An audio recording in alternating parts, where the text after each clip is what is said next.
Hello, good afternoon Tribuners. Welcome back with me Mutiara in Indonesian News of Tribun Lampung.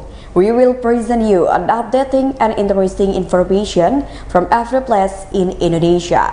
And here the complete news. The first news is search for female students who disappear in the sewers due to being swept away by the flood. The search for IPB University students who were swept away by the current on Route Dadali, Tanah Sareal District, Bogor City, entered its third day. After a search that has been carried out since yesterday, the results are still nil. Now the Joint Search and Rescue Team has deployed heavy equipment to speed up the search process. Deputy Mayor of Bogor, Dedi Arahim, revealed, based on the analysis carried out, it was suspected that landslide occurred in the culverts during high rainfall at that time. His party suspected that at the same time, the victim was buried by an avalanche of rock material, so heavy equipment had to deploy it. For now, said Dedi Rachim, the focus on the search is divided into two so that the victim on behalf of Azhara Nabila can be found immediately. With all the efforts deployed at this time, it is hoped that the 5-meter student will be found soon.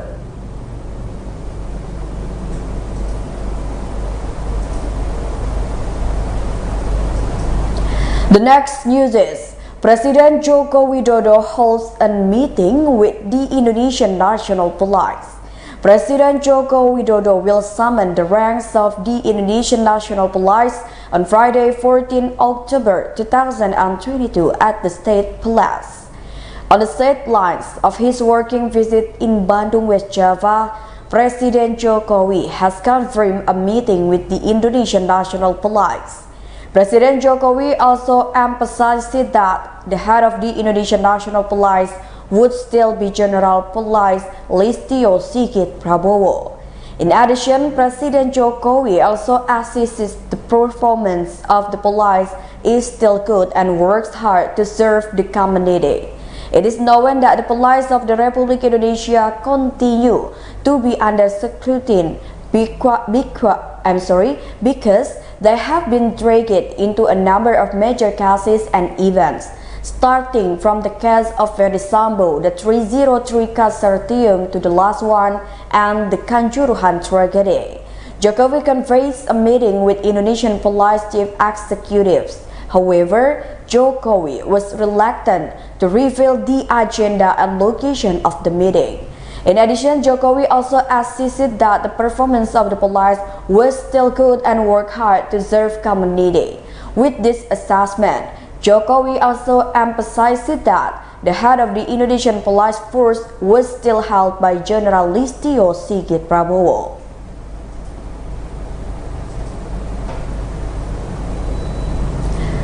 The next news is viral video of ASN personnel in Bengkulu allegedly committing illegal levies.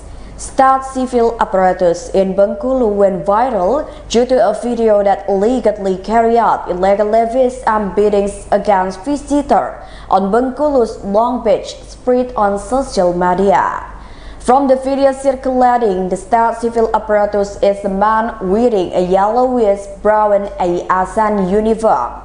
The two visitors, male and female, seem to be stopping at the jogging track location in the Bengkulu Panjang Beach area. However, they were approached by elements of the state civil apparatus who asked for 3,000 rupiah for parking from the two visitors. Because the request parking fee is not the same as the normal parking fee, one of the male visitors seems to question the authority of the state civil apparatus at the location of this Long Beach tourist attraction. However, the ASN got angry and accused the male visitor of making a fuss about him. Furthermore, for this incident, female visitors made video recordings that told the events they had experienced. Furthermore, knowing that he was recorded by a female visitor's cell phone camera, the ASN person was immediately angry, displeased. Then the state civil apparatus seemed furious and allegedly hit a female visitor. The beatings were also seen in a video recorded by a female visitor and went viral on social media. The viral video spread on social media is only about 36 seconds long. The video seems to end after his friend asked to end the video recording along with a woman who also suddenly came from behind the state civil apparatus.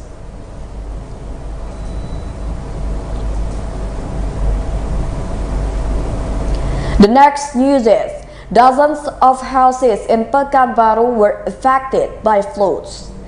Dozens of houses in Pekanbaru City were again affected by flooding on Wednesday, October 12, 2022. This condition occurred after the high-intensity rain that flashed the city on Tuesday, October 11, 2022 night. Data from the Regional Disaster Management Agency of Pekanbaru City, there are 5 residential locations that were affected by floods after high-intensity rains flashed the city. The 5 affected areas are on Route Dwi Kora, Kencana 6 Gang, and Road Gunung Raya. The Pesona Harapan Indah Housing Complex on Route Cengkeh and the Graha Fauzian Asri Housing Estate on Route Sadar were also affected by flood. The Regional Disaster Management Agency noted that these 2 locations were quite severely affected by flooding. There are about 20 houses affected in the location. These 2 houses were flooded due to the overflow of the Sil River. He explained that in total there were 72 houses affected by the flood. He admitted that he had alerted a team to evacuate people in flood-affected areas. Alan said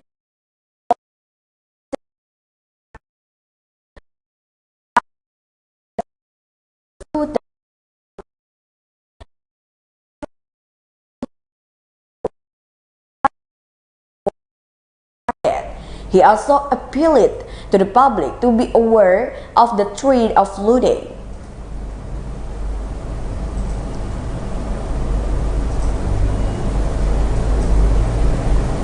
The next news is, Southeast Sulawesi Regional Police in collaboration with 3 well-known universities. Southeast Sulawesi Regional Police signed a collaboration with 3 well-known campuses in the area. The 3 campuses include Halu Oleo University, Muhammadiyah University Kendari, and STIE 66 Kendari. The signing of the MOU is related to the scholarship program for undergraduate and postgraduate studies for civil servants of the Indonesian National Police for the Southeast Sulawesi Regional Police. Deputy Head of the Southeast Sulawesi Regional Police, Brigadier General of Police Waris Agung said the MOU with UO had been running since 2016 until now, and an extension was made. Then, to accommodate the high interest of the Southeast Sulawesi Regional Police (PNPP) is in developing science, his party expanded the network of cooperation with several leading universities in Southeast Sulawesi. He said the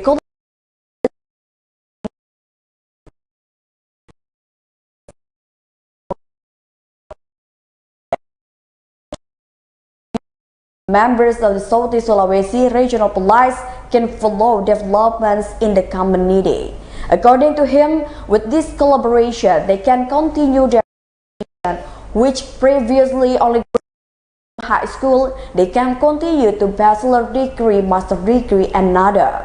In fact, the capacity will be increased later because there are several facilities reserved by members of the regional police who study at the 3 campuses.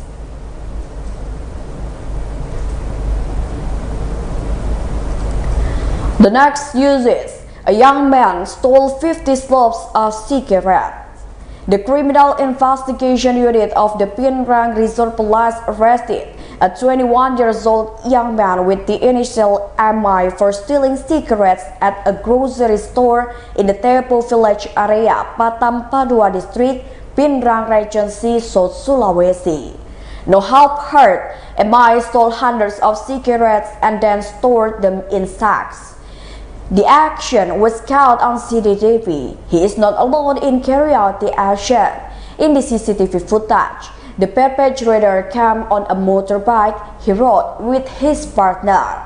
Assistant investigator for the General Crime Unit of the Pinrang Resort Police, Muhammad Hasrul, said that when they launched the action, there were already 2 sacks of cigarettes ready to be taken away. However, only 1 sack was managed to escape because local residents caught sight of it. He said based on CCTV footage and identification of the motorbike, the police managed to reveal the identities of the 2 suspects. Hasrul said the 2 perpetrators managed to steal 50 slabs of cigarettes. The result of the interrogation, MI admitted his action. He sells the stolen goods to kiosks or other cigarette traders. He said the cigarette had been sold out. Currently, MI and evidence in the form of a motorbike have been secured at the Pinrang Resort Police for further investigation.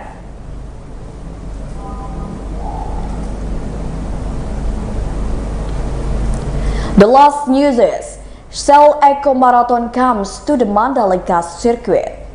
The Shell Eco Marathon is again being held offline this year, taking place at the Mandalika Circuit Lombok West, Nusa Tenggara from the 11th to 15th of October 2022. The event is forum for young people in various countries to develop energy-efficient vehicle innovations. There are a total of 49 teams participating in the Shell Eco Marathon 2022. 33 teams represented Indonesia, while the rest represented India, Kazakhstan, the Republic of Korea, Malaysia, Nepal, the Philippines, Singapore, and Vietnam. Vice President of Marketing Mobility for Shell Indonesia, Dian Kusumadewi, hopes that the Shell Eco Marathon can become a catalyst for the development of energy-efficient vehicle innovation. Because through this event, participants are given support and a platform to develop, design, and test things related to the vehicles. Specifically, Dian also wants the first 2022 Shell Eco Marathon competition held in Indonesia to act a means to prove the capabilities of Indonesian student Indias of the world. The 2022 Eco Shell Marathon present at Mandalika Circuit has its own purpose, namely introducing the importance of energy-efficient vehicles that are environmentally friendly to the people of Indonesia. Likewise, the introduction of the work of the nation's children to become role players in energy-efficient vehicles, renewable energy, and so on.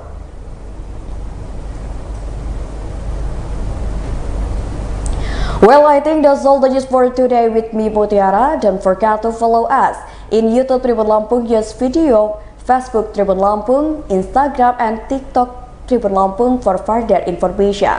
Thank you for watching and have a nice day.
Halo, selamat siang saudara. Anda sedang menyaksikan live update Tribun News bersama dengan saya Nila Irda.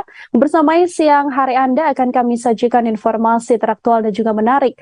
Dan pastinya akan dilaporkan oleh wartawan lapangan kami. Bersama dengan saya Nila Irda, kita jelang inilah live update selengkapnya.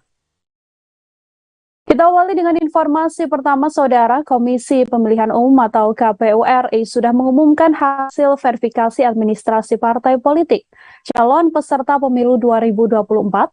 Sebanyak 18 dari 20 parpol yang sebelumnya melakukan perbaikan pendaftaran administrasi sudah dinyatakan lolos untuk lanjut ke tahap berikutnya, yakni verifikasi faktual. Ketua Bawaslu, Rahmat Bakio, mengatakan apabila ada partai politik yang merasa tak setuju terhadap keputusan yang telah dikeluarkan KPU terkait hasil verifikasi tersebut, dipersilahkan untuk mengajukan gugatan ke Bawaslu. Untuk mengetahui informasi lebih lengkapnya, Saudara, Alfian Firmansyah, wartawan Warta Kota sudah tersambung bersama dengan kami dan akan menyampaikan informasi lebih lengkapnya untuk Anda. Selamat siang, Alfian, silakan dengan laporannya.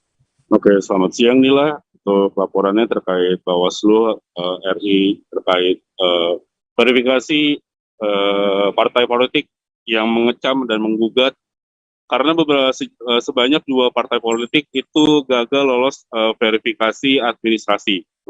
Namun salah satunya ada Partai Prima, dia tidak terima karena memang menurut mereka partai mereka sudah lolos verifikasi administrasi, namun dari pihak KPU RI itu ada beberapa data itu tidak dengan dokumen-dokumennya tidak berbeda dengan apa yang mereka kirimkan kepada pihak KPU. Namun dua partai ini akhirnya menggugat pihak Bawaslu.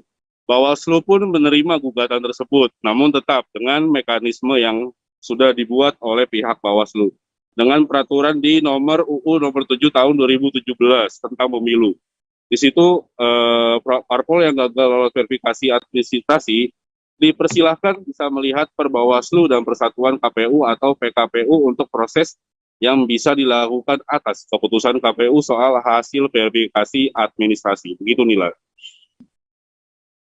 Ya, terima kasih banyak Alfian Firmansyah, wartawan Warta Kota atas informasi Anda. Selamat bertugas kembali, Alfian. Untuk mengetahui informasi lebih lengkapnya, Saudara, Alfian juga telah menghimpun wawancara dengan Ketua Bawaslu RI, Rahmat Bakio. Berikut liputan lengkapnya kami hadirkan untuk Anda. Melibatkan jaringan pemantaunya seperti apa? Silakan kalau mau ikut terbuka. Terbuka silakan ikut. Verifikasi faktual bisa dilihat di mana aja, bisa dilihat di kantor itu harus terbuka dong, masa sembunyi-sembunyi. Dan faktual kan faktual ada. Kalau nggak ada bukan faktual namanya, non faktual. Nanti nggak dicoret belum ada kan gitu. Sampai pasti ketika KPU akan melakukan cek verifikasi, kita harus tahu jadwal. Terhadap 6 parpol yang juga apakah masih bisa melakukan silahkan lihat di Bawaslu nanti di acaranya ada apakah kemudian proses apa yang bisa dilakukan. Besar di Kota Pasuruan, Irjen Teddy Minahasa sempat berpamitan dengan teman-temannya di Pasuruan sebelum berangkat ke Jakarta. Irjen Teddy berpamitan untuk menghadap Presiden Joko Widodo dalam agenda pengarahan Presiden pada jajaran Polri mulai dari Kapolda hingga tingkat Kapolres. Teman-teman Irjen Teddy yang berjuluk Sobatku 87 itu pun sedianya menyambut baik kedatangan Irjen Teddy yang akan memimpin Jawa Timur. Sayangnya saat tiba di Jakarta, Irjen Teddy justru ditangkap karena dugaan tindak narkoba dengan menjual barang bukti narkoba. Untuk mengetahui informasi lebih lengkapnya, Saudara, Gali Lintartika, wartawan Surya Malang, akan memberikan informasi lebih lengkapnya untuk Anda. Halo Gali, silakan dengan laporannya.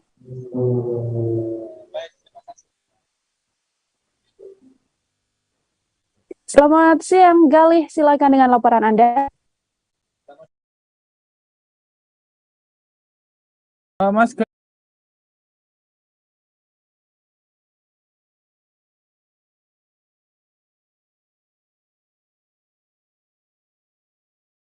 Baik, terima kasih Nila. Jadi Irjen Pol Teddy Minahasa ini sempat berkomunikasi dengan kawan-kawannya yang ada di Papua menghadap ya, atau menghadiri undangan dari Presiden Jokowi. Karena kemarin Presiden Jokowi ini kan mengirimkan undangan pada seluruh Kapolri beserta jajarannya baik Kapolda, Kapolres Indonesia untuk datang ke Istana Presiden. Rekan-rekannya di Pasuruan, Sobat 87 ini sempat mendapat kabar bahwa Irjen Pol Teddy Minahasa akan hadir dalam acara itu. Tersebut sedianya kemarin siang Sobat 87 menerima kabar bahwa ada penangkapan Irjen Pol Teddy Minahasa terkait dengan dugaan keterlibatannya dalam kasus peredaran narkoba semasa dia menjabat sebagai Kapolda Sumatera Barat. Tentu ini menjadi sesuatu hal yang tidak diinginkan bagi kawan-kawan Sobat 87, kawan-kawan Irjen Pol Teddy Minahasa semasa SMP di Kota Pasuruan, karena memang Irjen Pol Teddy Minahasa ini besar di Kota Pasuruan, mulai dari SD, SMP, SMA dia menempuh pendidikan di Kota Pasuruan. Bahkan Irjen TM atau Jenderal TM ini juga membentuk komunitas yang aktif dalam kegiatan-kegiatan sosial. Selama ini Sobat 87 digunakan untuk aktivitas berbagi, termasuk ketika pandemi COVID-19. Jenderal TM dan kawan-kawannya aktif memberikan bantuan logistik kepada kawan-kawannya yang terdampak COVID-19 atau yang saat itu kebetulan juga terpapar COVID-19, mulai dari pengiriman obat-obatan, makanan, hingga dokter untuk memberikan bantuan. Nah, itu yang membuat akhirnya Sobat 87 ini juga kaget mendengar kabar itu. Bahkan kemarin seharusnya Tribun News berkesempatan untuk membuat podcast bersama dengan Sobat 87. Namun karena kabar itu berkembang, akhirnya podcast itu dibatalkan. Itu kepastian hukum dari Mabes Polri terkait kasus yang menjerat Irjen Pol Teddy Minahasa. Begitu Nila. Ya, terima kasih atas informasi Anda, Galih Lintartika, wartawan Surya Malang melaporkan saudara. Selamat bertugas kembali, Galih. Kita lanjutkan dengan informasi lain. Petugas Satpol PP dan WH Banda Aceh mengamankan satu orang badut yang ketahuan meminta-minta di Bundaran Simpang 5 Banda Aceh pada Kamis sore. Aksi tarik-menarik sempat terjadi antara petugas dan badut tersebut. Dalam pengamanan, satu orang badut dengan mengenakan kostum cosplay tokoh kartun anak-anak diamankan oleh petugas. Badut tersebut diketahui kerap mangkal dan meminta-minta di area bundaran itu. Sayangnya, aksi petugas ini dinilai berlebihan oleh warga yang melihatnya. Untuk mengetahui informasi selengkapnya, kami telah tersambung dengan wartawan Serambi News, Indra Wijaya, yang akan memberikan laporan lebih lengkapnya untuk Anda. Halo Indra, silakan dengan laporan Anda. Baik, terima kasih rekan Nila. Dapat kami sampaikan tugas Satuan Polisi Pamung Praja dan Wilayah Hisba, Satpol PP dan WH Kota Banda Aceh mengamankan satu orang badut yang memakai pakaian cosplay tokoh kartun anak-anak di area Bundaran Simpang 5 Banda Aceh pada Kamis kemarin. Pengamanan itu dilakukan sekitar pada pukul 18.30 saat arus kendaraan di area bundaran tersebut sedang padat-padatnya. Saat melakukan pengamanan, petugas juga sempat terjadi insiden tarik-menarik antara badut yang diamankan dan dengan petugas. Selain itu, aksi pengamanan itu juga sempat menimbulkan kemacetan serta menjadi bahan tontonan sejumlah warga yang melintas. Dalam aksi pengamanan tersebut, aksi pengamanan yang dilakukan oleh Satpol PP dan Banda Aceh dinilai oleh sejumlah masyarakat yang melintas terlalu arogan, sebab para masyarakat menganggap apa yang dilakukan para petugas tidak mengutamakan unsur kemanusiaan. Terlebih seharusnya menurut mereka petugas sebelum melakukan pengamanan memberi himbauan ataupun peringatan kepada badut tersebut.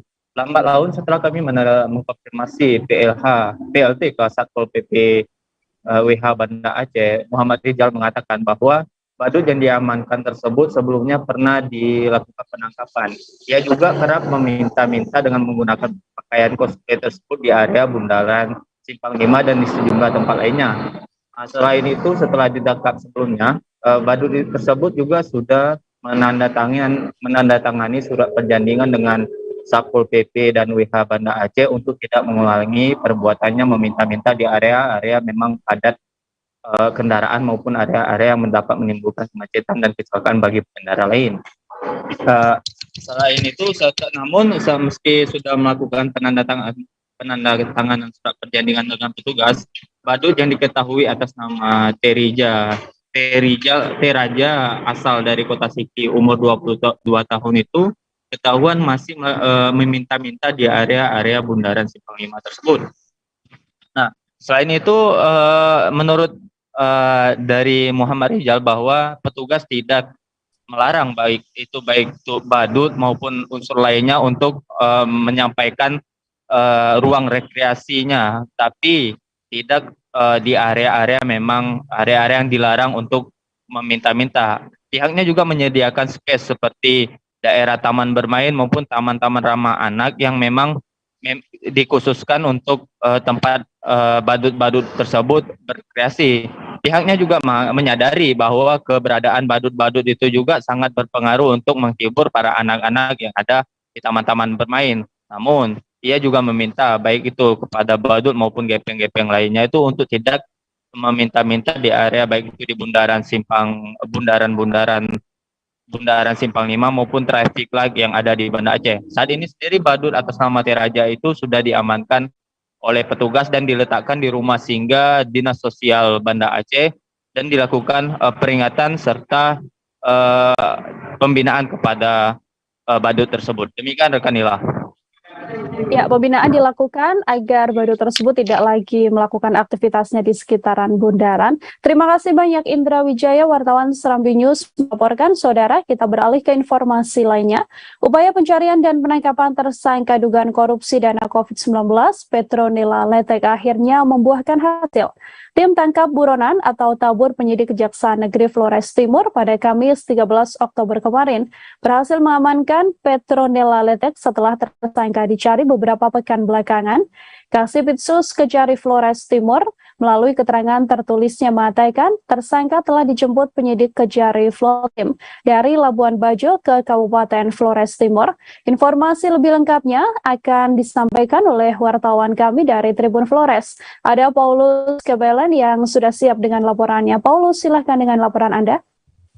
Baik, rekan Nila dan Tribuners, dapat saya laporkan bahwa memang upaya pencarian dan penangkapan terhadap tersangka Petronila Letek Toda alias PLT yang merupakan tersangka dugaan korupsi dana COVID-19 membuahkan hasil. Tim tangkap buronan penyidik Kejaksaan Negeri Flores Timur pada hari Kamis tanggal 13 Oktober 2002 kemarin mengamankan Petronila setelah beberapa minggu ini dicari oleh tim penyidik. Kasipitsus ketika dihubungi kemarin hari Jumat tanggal 14 Oktober 2022 mengatakan tersangka dijemput penyidik di Labuan Bajo, Kabupaten Manggarai Barat. Dia diketahui melarikan diri di salah satu desa di Kabupaten Bima, Provinsi Nusa Tenggara Barat. Dan setelah dijemput di Labuan Bajo, Petronila langsung dibawa ke Larantuka, ibu kota Kabupaten Flores Timur. Dan informasi terakhir yang kami dapatkan bahwa saat ini Kejaksaan Flores Timur masih menunda pemeriksaan terhadap Petronila Letek Toda lantaran beliau belum didampingi oleh kuasa hukum. Petronila saat ini sudah ditahan di rumah tahanan kelas 2B Larantuka yang selanjutnya akan menjalani pemeriksaan lanjutan setelah dirinya mendapat dampingan dari kuasa hukum. Demikian Nila dan Tribuners informasi yang dapat saya laporkan. Terima kasih Paulus Kebelen, wartawan Tribun Flores melaporkan. Saudara, kita lanjutkan ke informasi selanjutnya. Karena diguyur hujan, jembatan tua di Pandan Jaya, Oku Timur ambles. Jembatan yang ambles di Desa Pandan Jaya, Kecamatan Madang, Suku 2 Kabupaten Oku Timur ini merupakan bangunan tahun 1975 silam. Jembatan tua berusia 47 tahun itu sudah mengalami kerusakan pada dua sisi, di pangkal dan juga ujung jembatan. Pangkal jembatan tersebut sudah lebih dulu ambles pada bulan Januari lalu. Untuk mengetahui informasi lebih lengkapnya, Saudara, wartawan Tribun Sumsel ada Edo yang sudah tersambung bersama dengan kami, akan memberikan informasi lebih lengkapnya untuk Anda. Halo Edo, silakan bisa dijelaskan bagaimana kondisi jembatan tua di Pandan Jaya Oku Timur ini? Baik rekan dan Tribuners, dapat saya jelaskan bahwa jembatan Pandan Jaya itu sudah berumur 47 tahun dan itu pertama kali dibangun pada tahun 1975, kemudian dilanjutkan pengecoran pada tahun 1985. Nah, sebelumnya memang akhir-akhir ini di Kabupaten Oku Timur terjadi cuaca ekstrim, yakni hujan deras disertai dengan angin kencang. Nah, akibat hujan deras itulah membuat pondasi di bawah jembatan itu yang membuat air sungai yang di bawah jembatan itu secara perlahan mengikis pondasi jembatan sehingga terjadi amblas. Nah, selanjutnya pihak Dinas PUTR Oku Timur sendiri melalui kepala dinasnya Aldi Gurlanda menyebutkan bahwa dalam waktu dekat pihaknya akan melakukan pemasangan jembatan beli atau rangka baja. Nah, nantinya jembatan itu akan digunakan secara sementara, sedangkan untuk pembangunan jembatan secara permanen itu dianggarkan melalui APBD ataupun bantuan gubernur anggaran tahun depan. Nah, jadi Tribuners, dapat saya sampaikan bahwa untuk saat ini warga setempat bersama pihak kepolisian dan pihak desa itu telah menyiapkan jembatan darurat, maksud kami yang dibuat dari papan, sehingga untuk pengendara roda 2 masih bisa melintas, sedangkan kendaraan roda 4 benar-benar tidak bisa melintas, terpaksa harus mencari rute yang lain. Selanjutnya dari segi korban, sampai dengan saat ini tidak ada korban jiwa yang kecelakaan di jembatan tersebut ataupun korban luka-luka. Baik, itu saja mungkin yang bisa saya jelaskan, rekan Bepi. Ya, terima kasih Edo, wartawan Tribun Sumsel melaporkan, Saudara. Kita lanjutkan dengan informasi selanjutnya. Sebanyak 25 rumah warga di Kelurahan Air Kelapa 7, Kecamatan Kerunggang, Pangkal Pinang, terendam banjir pada Jumat sore. Banjir tersebut terjadi karena curah hujan yang tinggi yang mengguyur wilayah Kota Pangkal Pinang hingga aliran air sungai meluap dan menggenangi rumah penduduk. Untuk mengetahui informasi selengkapnya, kami sudah tersambung dengan wartawan Bangka Pos. Ada Ahmad Rifki Ramadhani yang sudah siap dengan laporannya untuk Anda. Halo, selamat siang Rifki, silakan dengan laporan Anda.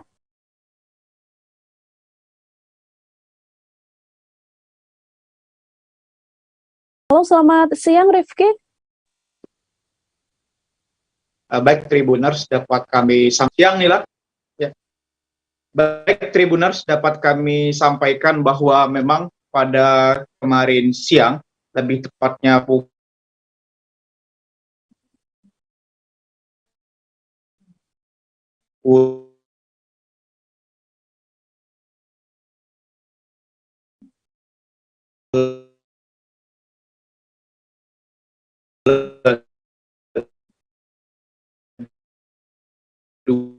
dua siang, angin kencang cukup deras di rutinitas. Memang lokasi dari dusun tersebut berada tak jauh dari sungai, sehingga ketika hujan deras, air yang berada di sungai itu meluap dan menyebabkan masuk sampai ke rumah warga.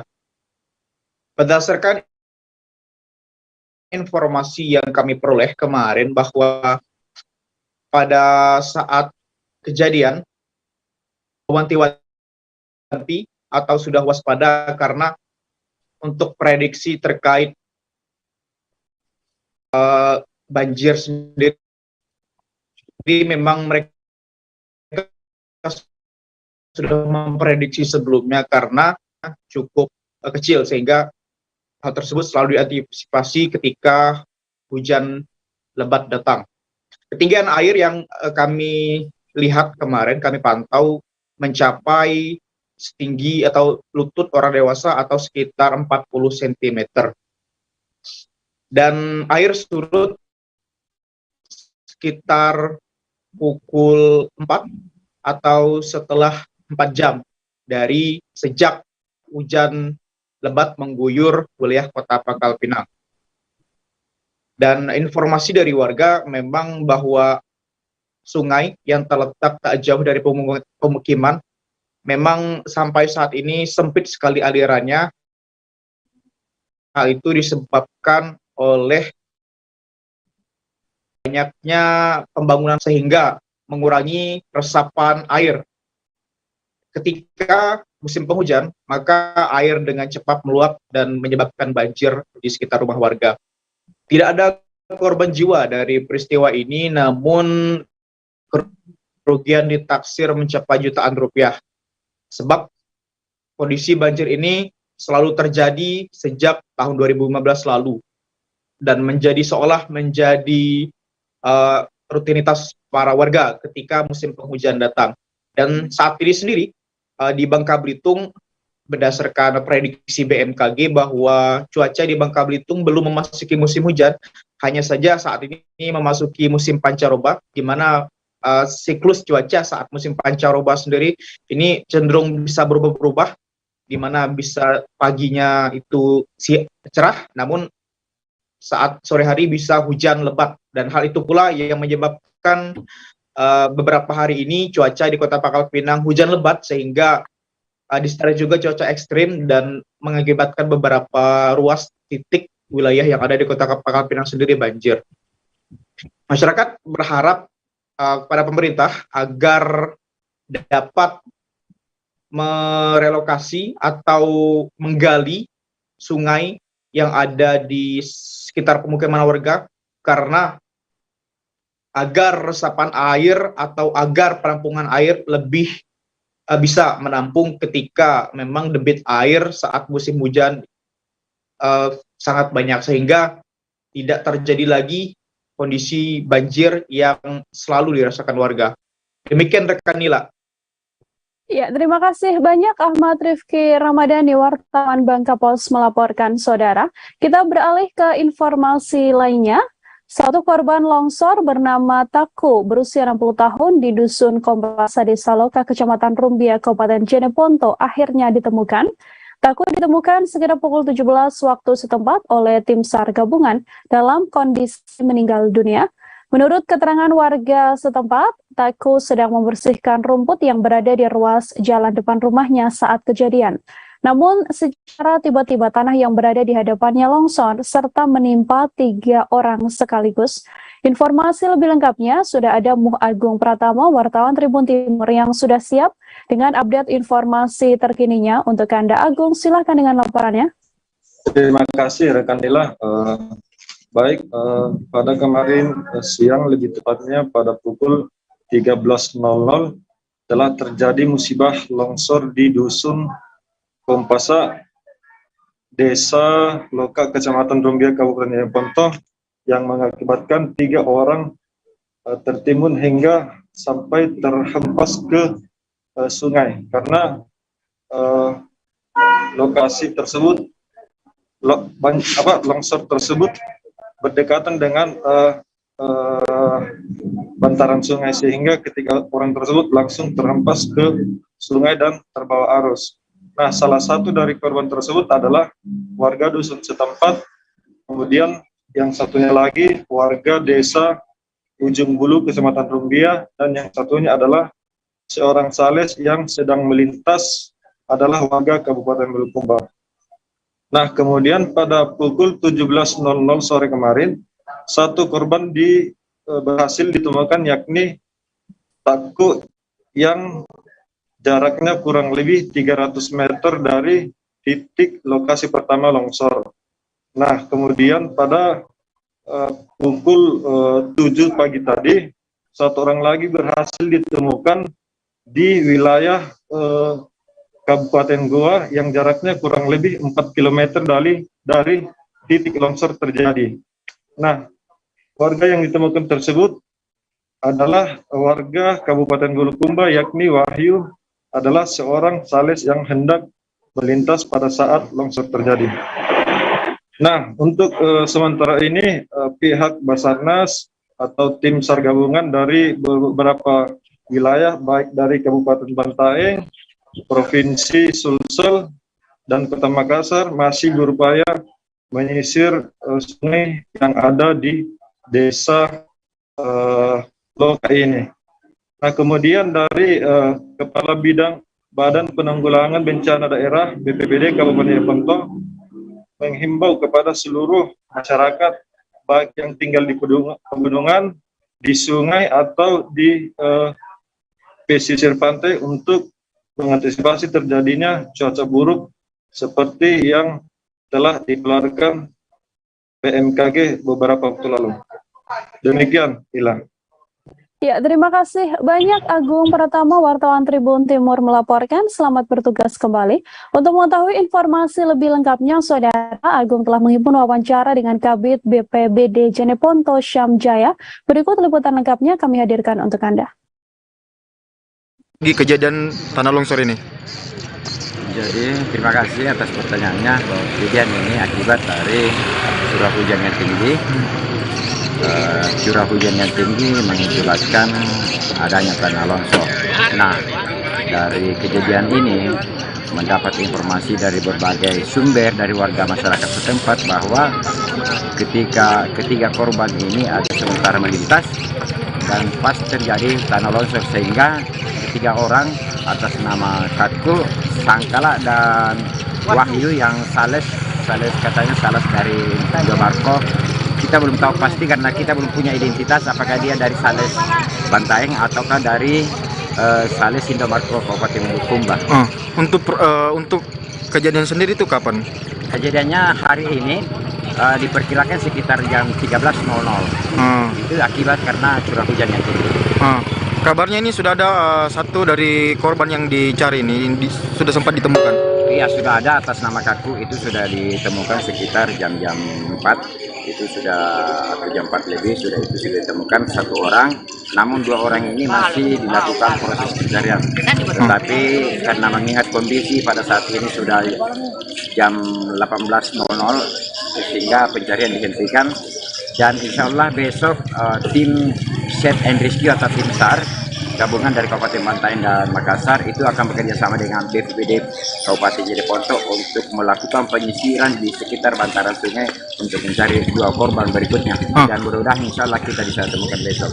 Untuk fokus pencarian hari ini itu dilakukan di mana saja, Pak? Untuk fokus pencarian hari ini pertama di lokasi tanah longsor sendiri di poros jalan, itu yang sudah ditemukan satu. Kemudian yang kedua adalah di sekitar bantaran sungai ini yang dekat lokasi kejadian. Wali Kota Administrasi Jakarta Timur Muhammad Anwar menilai pengalaman kerja bersama Gubernur DKI Jakarta Anies Baswedan selama menjabat selalu berkesan. Anwar juga menambahkan terdapat hal yang paling berkesan diingatannya dari cara kerja Anies Baswedan di tahun 2020 lalu saat mengatasi banjir besar di wilayah Jakarta Timur. Anwar merasa takjub ketika melihat Anies datang secara tiba-tiba ke lokasi pengungsian korban banjir tanpa sepengetahuannya. Untuk mengetahui informasi lebih lengkapnya, Saudara, akan ada Randy Rutama Putra, wartawan Warta Kota yang akan memberikan informasi lebih lengkapnya untuk Anda. Halo, selamat siang Randy, silakan dengan laporan Anda.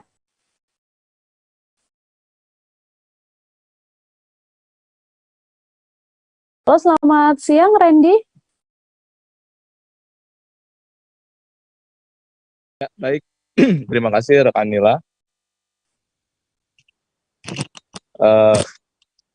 Wali Kota Administrasi Jakarta Timur atau yang dikerap dengan Muhammad Anwar dengan sapa panggilan Pak Anwar ini mengungkapkan hasil kinerja bersama Gubernur DKI Jakarta, yakni Bapak Anies Baswedan, di mana saat ditemui wartakotalive.com di kantornya yang berlokasi di Jalan Raya Penggilingan Cakung, Jakarta Timur, tepat pada hari Jumat 14 Oktober 2022 kemarin.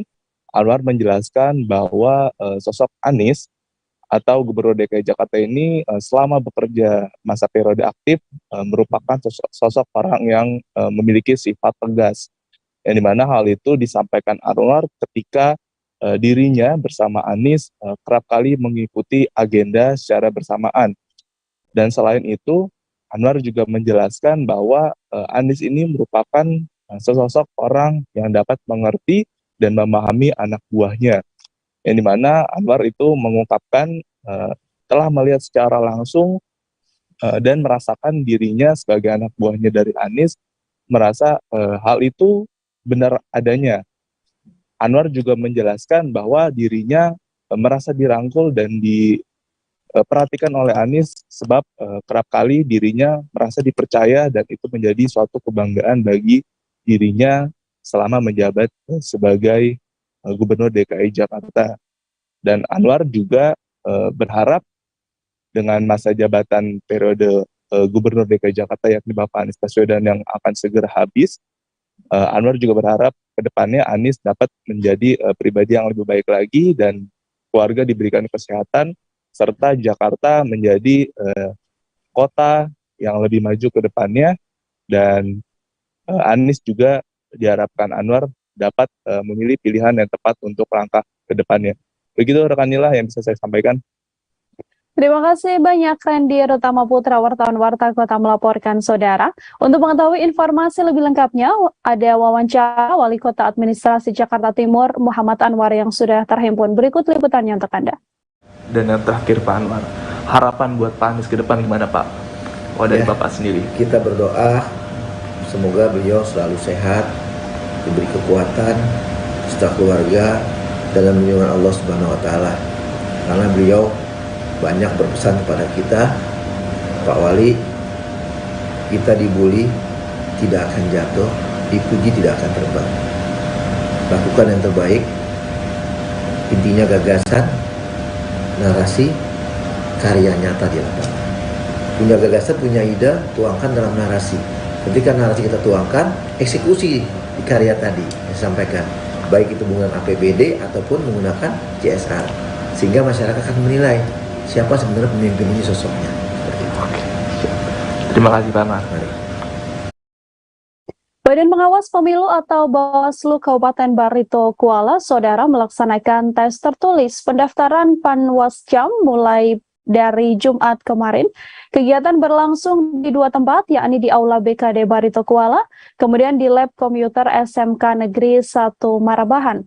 Tes yang berlangsung dengan sistem CAT ini dijadwalkan selama 3 hari dengan sistem online dan offline bagi setidaknya 240 peserta.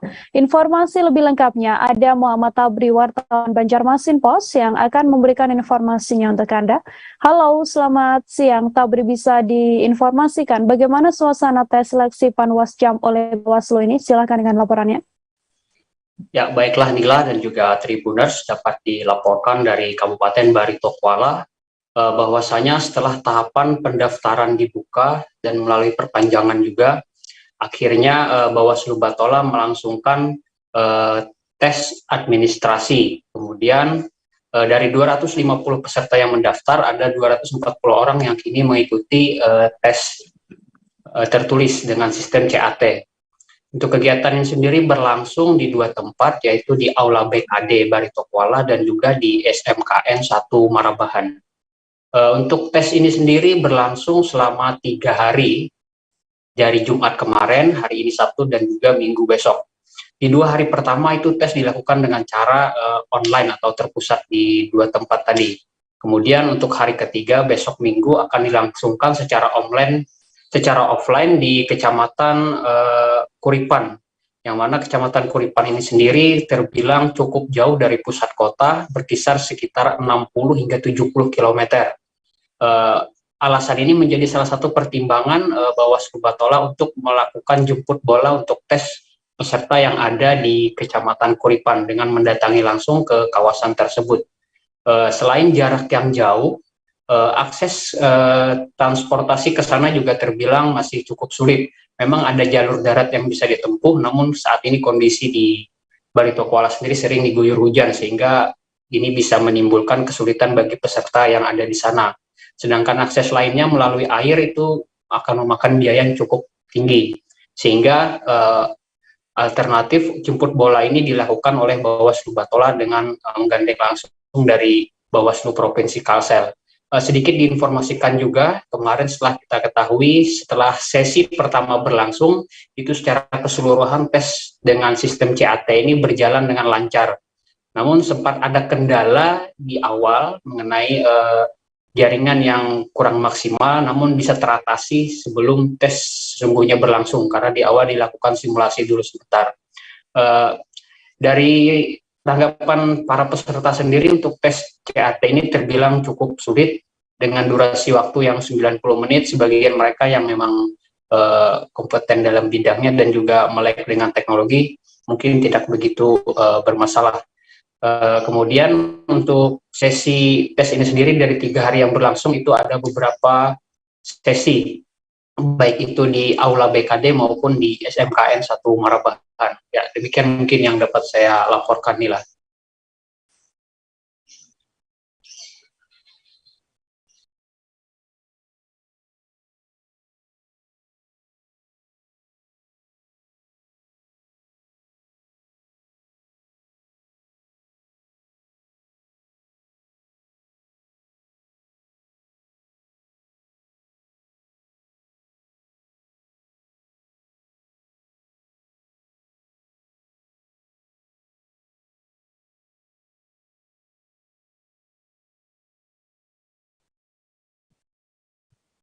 Ya, saudara, demikian informasi dari Tabri, wartawan Banjarmasin Post, dan Tabri juga menghimpun wawancara dengan seorang peserta. Berikut liputan lengkapnya kami hadirkan untuk Anda. Ketika awal-awal ingin login, itu ada sedikit kendala sekitar 15 menit. Mungkin kendalanya itu ya masalah jaringan internet yang kurang kurang maksimal lah. Ada beberapa peserta tadi yang mengalami kendala di awal-awal login. Itu aja sih. Secara keseluruhan baik aja. Aman. Kesulitan kamu jawab soal? Ya lumayan. Ada 100 soal lumayan. Tapi bisa memaksimalkan waktu yang ada lah. Alhamdulillah sempat 100 soal dalam waktu 1,5 jam. Bawaslu Kota Lubuk Linggau, Sumsel, saudara, menggelar seleksi ujian CAT untuk panitia pengawas kecamatan atau Panwascam. Seleksi CAT yang diselenggarakan di SMK Negeri 2 Lubuk Linggau ini diikuti 247 peserta. Komisioner Bawaslu Lubuk Linggau bidang SDM dan Odatin, Mirwan, menyampaikan pelaksanaan tes CAT Panwascam di Kota Lubuk Linggau ini digelar 1 hari dan dibagi menjadi 3 sesi. Untuk mengetahui bagaimana informasi lebih lengkapnya terkait proses rekrutmen Panwascam lewat CAT ini, sudah ada Eko Hepanis, wartawan Tribun Sumsel, yang akan memberikan informasinya untuk Anda. Halo Eko, silakan dengan laporan Anda. Terima kasih rekan Nila, pemirsa Tribunus yang dimanapun berada dapat kami kabarkan dari Kota Lubuk Linggau.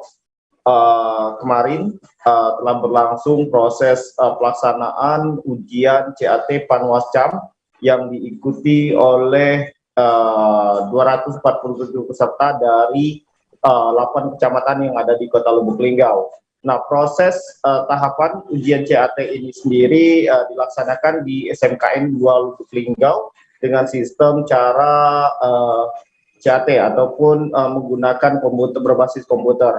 Nah, pelaksanaannya sendiri dilaksanakan selama 1 hari, yakni maraton, dan hasilnya sendiri akan diumumkan pada hari Senin mendatang. Nah, menurut keterangan dari Bawaslu Kota Lubuk Linggau menjelaskan bahwa proses penerimaan Panwascam kali ini dinilai lebih terbuka daripada penerimaan yang telah dilakukan sebelum-sebelumnya. Karena hasil dari proses CAT ini sendiri terkoneksi langsung dengan Bawaslu Provinsi Sumatera Selatan. Sehingga untuk hasilnya sendiri nanti akan diumumkan oleh Bawaslu Provinsi Sumatera Selatan melalui Bawaslu Kota Lubuk Linggau. Nah, untuk hasilnya sendiri setelah keluar nanti ataupun diumumkan pada Senin akan dilanjutkan pada tahapan selanjutnya, yakni wawancara. Proses wawancara sendiri akan mengambil peringkat 6 besar dengan sistem wawancara 1 persatu selama sampai dengan 5 hari ke depan. Kemudian setelah proses wawancara berlangsung ataupun selesai, nanti akan dilanjutkan pada tahap selanjutnya, yakni pengumuman para panitia Panwascam tersebut. Setelah diumumkan, pada tahapan berikutnya seluruh panitia Panwascam yang telah terpilih di 8 kecamatan ataupun dari 247 tersebut hanya akan diambil menjadi 24 orang, dan setelah terpilih nanti para panitia pengawas kecamatan ini langsung diperintahkan untuk membentuk kesekretariatan untuk melakukan tugas-tugasnya pada tahap pertama. Demikian Eko Prince mengabarkan dari Kota Lubuk Linggau, Nila. Terima kasih atas informasinya Eko Hebronis, wartawan Tribun Sumsel. Saudara, Eko juga menghimpun wawancara dengan Komisioner Bawaslu Lubuk Linggau bidang SDM dan Odatin, yakni Mirwan. Berikut liputan lengkapnya kami hadirkan untuk Anda. Pak, untuk proses seleksi CAT sejauh ini kayak mana? Ya, kita untuk Lubuk Linggau, bahwasanya tes CAT-nya semua di hari ini, dan kita bagi dalam 3 sesi. Yang pertama pukul 8 sampai 9.30, sesi kedua pukul 10 sampai 11.30, dan sesi ketiga 14.30 sampai 16.00. Jadi setiap sesi itu karena jumlah yang lulus administrasi kemarin 249, berarti setiap sesinya kami bagi 83 orang. Dan sekarang sudah berjalan, sudah selesai sesi pertama. Nantinya Pak, setelah ini? Setelah ini apa? Setelah ini menyangkut hasil, kalau menyangkut hasil kami menunggu dari Bawaslu Provinsi, karena servernya ada di Bawaslu Provinsi. Paling lama pengumuman kapan? Berapa hari? Kalau kita ngambil ini hasil dari Provinsi? Ya, kemungkinan mungkin di hari Minggu kami baru menerima hasil, karena di hari Senin harus sudah diumumkan. Berarti hari Senin pengumumannya? Ya, hari Senin pengumuman. Dan kita pastikan juga bahwa pelaksanaannya transparan, deh. Ya, jadi pelaksanaan ini transparan. Ini melakukan suatu langkah mungkin dari Bawaslu, menyangkut mungkin tes-tes sebelumnya yang mungkin ada keraguan. Hari ini dengan sistem CAT ini semua transparan, jadi nilai tidak di kita tapi di provinsi. Nanti kita akan menerima hanya hasil. Ambang batasnya nanti kayak mana, Kak? Dia sistem rankingan nanti. Oh, sistem rankingan. Ya, sistem rankingan. Jadi diambil 6 besar dan akan dilanjutkan tahap selanjutnya wawancara. Ya, saudara, grup musik Slank akan mengadakan tur di 5 kota besar di Indonesia yang bertajuk Smile Indonesia. Satu di antaranya adalah di Surabaya. Dalam rangkaian acaranya, mereka akan mengajak perwakilan dari supporter Persebaya dan juga Aremania untuk saling merangkul pada 24 November mendatang di Surabaya. Slank ingin menebar semangat positif dalam perayaan 39 tahun di dunia permusikan Indonesia. Slank juga ingin menunjukkan bahwa antar pendukung klub sepak bola memiliki sifat yang sportif dan juga cinta damai. Informasi lebih lengkapnya, saudara, Ihwana Mutuamiko, wartawan Warta Kota, sudah tersambung bersama dengan kami dan akan memberikan informasi lebih lengkapnya untuk Anda. Halo, Ihwana, silakan dengan laporannya. Ya, terima kasih rekan Nila. Untuk Slank sendiri bakal mengadakan tur di 5 kota di Indonesia, salah satunya di Surabaya yang bertajuk Smile Indonesia. Nantinya acara ini bakal dimulai pada tanggal 6 nanti di Palembang, yang kedua Makassar, yang ketiga Banjarbaru atau Banjarmasin, dan Surabaya, dan terakhir akan ditutup di Candi Prambanan, tepatnya ketika nanti Slank bakal mengadakan HUT ke-39 tahun berkarya di Indonesia. Tetapi nanti pada saat di Surabaya, Slank bakal mengajak perwakilan supporter dari Aremania dan yang sebelumnya sempat terjadi tragedi Kanjuruhan. Seperti itu, rekan Nila. Ya, baik. Terima kasih banyak Ihwana Mutuahmiko, wartawan Warta Kota, melaporkan, saudara, terkait agenda atau rencana tur yang akan dilakukan oleh grup musik Slank di beberapa wilayah di Indonesia. Kita beralih ke informasi selanjutnya. Papua Muda Inspiratif mendorong peningkatan kapasitas generasi muda di Papua Barat untuk mensukseskan pembangunan daerah pada masa mendatang. Hal ini dikemas melalui pelatihan penguatan kapasitas lokal Champion Papua Barat di Kabupaten Manokwari selama 3 hari pada 12 hingga 14 Oktober. Terselenggaranya kegiatan ini berkat dukungan dari Manajemen Talenta Papua di bawah naungan Direktorat Jenderal Otonomi Daerah atau Ditjen OTA Kementerian Dalam Negeri Republik Indonesia.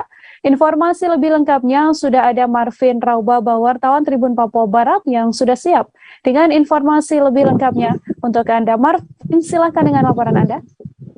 Ya, baik Nila, terima kasih, dan Tribuners di mana saja Anda berada.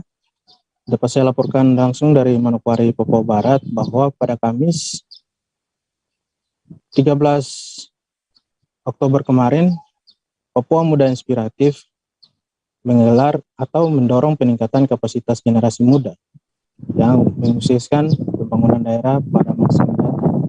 Itu dikemas dengan pelatihan kapasitas yang dilakukan oleh atau terselenggaranya kegiatan tersebut atas dukungan Manajemen Talenta Muda Papua di bawah dukungan Direktorat Jenderal Otonom Daerah.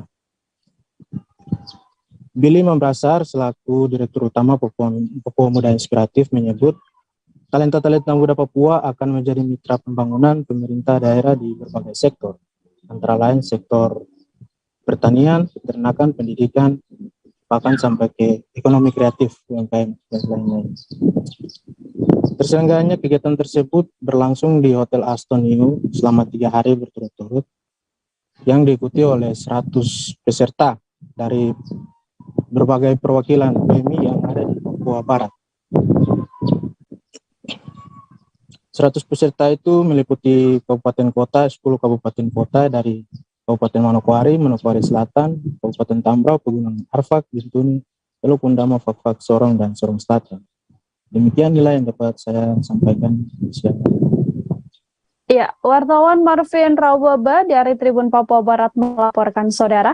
Kita lanjutkan dengan informasi lain. Stephen Kandau, Wakil Gubernur Sulawesi Utara, melantik 6 pejabat Pemprov Sulut.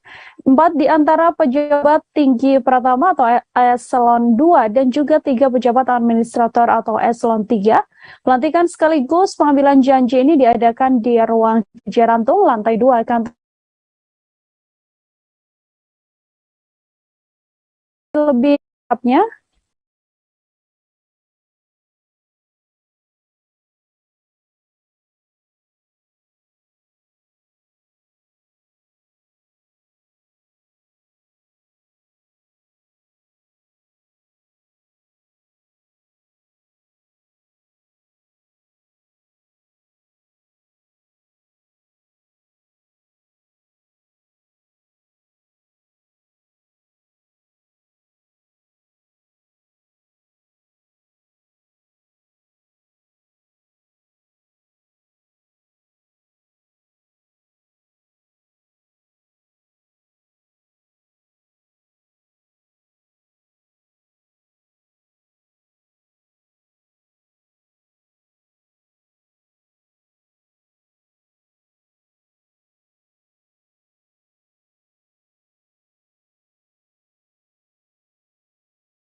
Saudara Stephen Kando, Wakil Gubernur Sulawesi Utara, melantik 6 pejabat Pemprov Sulut. 4 diantaranya adalah pejabat tinggi pertama atau eselon 2 dan 3 pejabat administrator atau eselon 3. Pelantikan sekaligus pengambilan janji ini diadakan di ruang JJ Rantung, lantai 2 kantor gubernur pada Jumat kemarin. Untuk mengetahui informasi lebih lengkapnya, Saudara, sudah tersambung bersama dengan kami, wartawan dari Tribun Manado, ada Rio Nur yang sudah siap dengan laporannya untuk Anda. Rio, silakan dengan laporan Anda. Ya, terima kasih Rekanila. Jadi, pemerintah provinsi melakukan rombak kabinet atau mutasi pejabat terdiri dari 4 pejabat tinggi pertama atau eselon 2 dan 2 pejabat administrator atau pejabat eselon 3 ini setelah lama tidak melakukan perombakan. Gubernur Ridwan Kamil dan Wagub Stephen Kando pun melakukan mutasi sekaligus mengambil sumpah dan janji di kantor gubernur, di mana perombakan ini buntut dari ada pejabat yang pensiun dan ada juga pejabat yang pindah ditugaskan ke daerah lain, sehingga dilakukanlah perombakan. Mekanismenya sih mekanisme yang diambil itu melakukan pergeseran antar pejabat dan antar jabatan, di mana ada 4 pejabat eselon 2 ini, misalnya ada Pak Franciscus Manumpil yang dari Kepala Dinas Penanaman Modal digeser menjadi asisten administrasi umum. Baru ada juga Pak Edwin Kindangen yang sebelumnya menjabat Kepala Dinas Perindustrian digeser menjadi staf ahli gubernur. Begitupun dengan Pak Daniel Mewengkang yang sebelumnya menjabat staf ahli gubernur dipindahkan ke posisi Kepala Dinas Perindak, dan terakhir adalah Hasan Ramoniaga sebelumnya Kepala Dinas Pangan dipindahkan ke menjabat Sekretaris DPRD Provinsi Utara. Dalam pergeseran ini, pergeseran jabatan ini, Wakil Gubernur Sulawesi Utara Stephen Kando memberikan 2 catatan agar ditindaklanjuti oleh para pejabat yang baru dipercayakan di jabatan yang baru. Semisal bahwa para pejabat ini harus mengimplementasikan rencana pembangunan jangka menengah dari Gubernur Ridwan Kamil yang sudah ditetapkan. Kemudian pencapaian kinerja itu juga harus terukur, di mana harus ada pengakuan dari instansi yang berwenang untuk mendapatkan penghargaan, karena itu juga merupakan salah satu capaian kinerja yang harus dilakukan oleh para pejabat birokrat di pemerintah Provinsi Utara, di mana mutasi dan atau rolling jabatan ini masih akan berlangsung, karena dalam waktu dekat ini, beberapa bulan ke depan, ada sekitar 5 pejabat yang akan segera pensiun, sehingga slot untuk menduduki jabatan ini tetap terbuka bagi birokrat yang lebih junior untuk bisa naik ke posisi eselon 2, di mana posisi eselon 2 ini merupakan posisi yang bergengsi karena merupakan pejabat-pejabat teratas yang ada di pemerintah Provinsi Sulawesi Utara. Demikian, Kamila.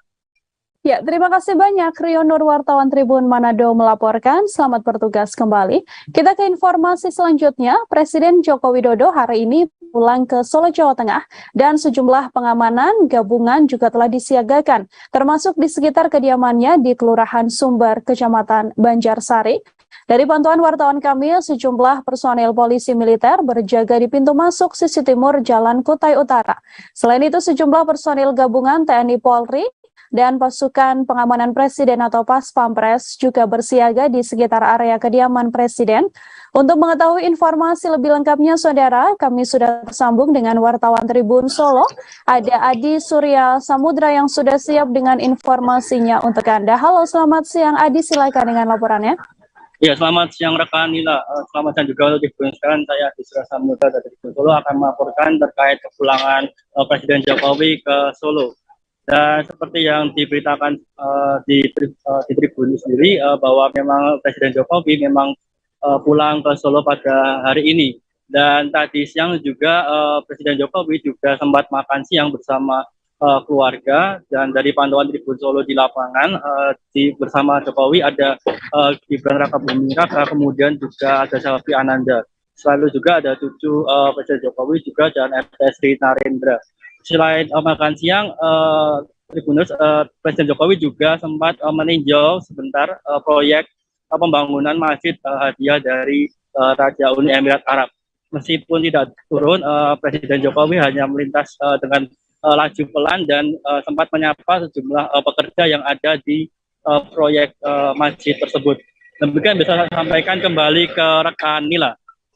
Ya, terima kasih banyak Adi Surya Samudra, wartawan Tribun Solo melaporkan saudara terkait agenda Presiden Joko Widodo di kediamannya di Solo, Jawa Tengah.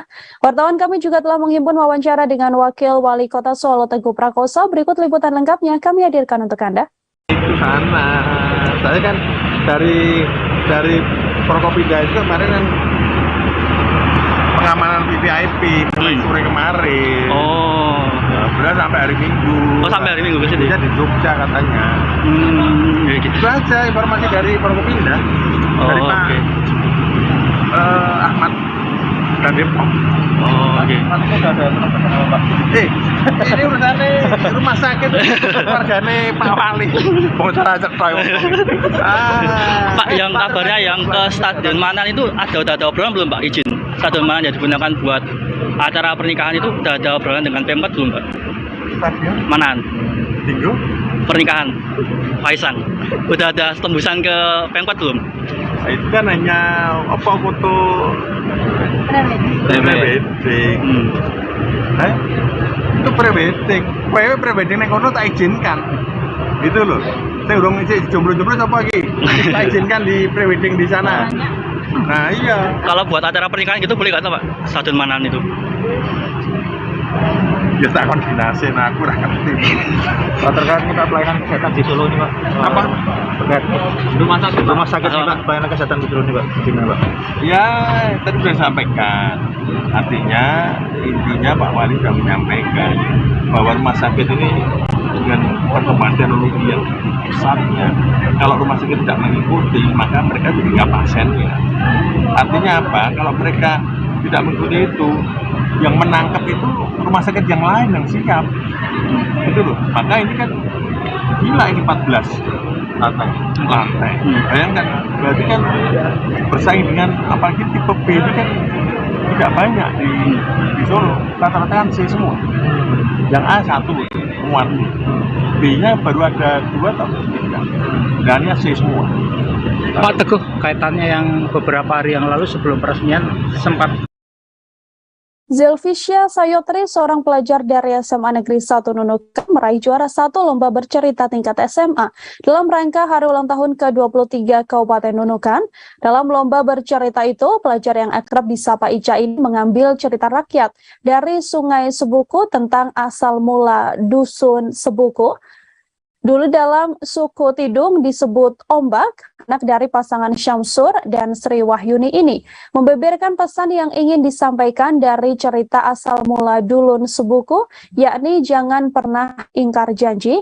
Ica mengaku memang menyukai dunia sastra. Pada lomba yang serupa, Ica beberapa kali meraih juara 1. Untuk mengikuti lomba bercerita kali ini, ia mempersiapkan diri dengan berlatih selama 3 hari. Anak pertama dari 2 bersaudara itu mengatakan dirinya dipilih oleh guru kelasnya untuk mewakili sekolah dalam lomba bercerita di Paras Perbatasan.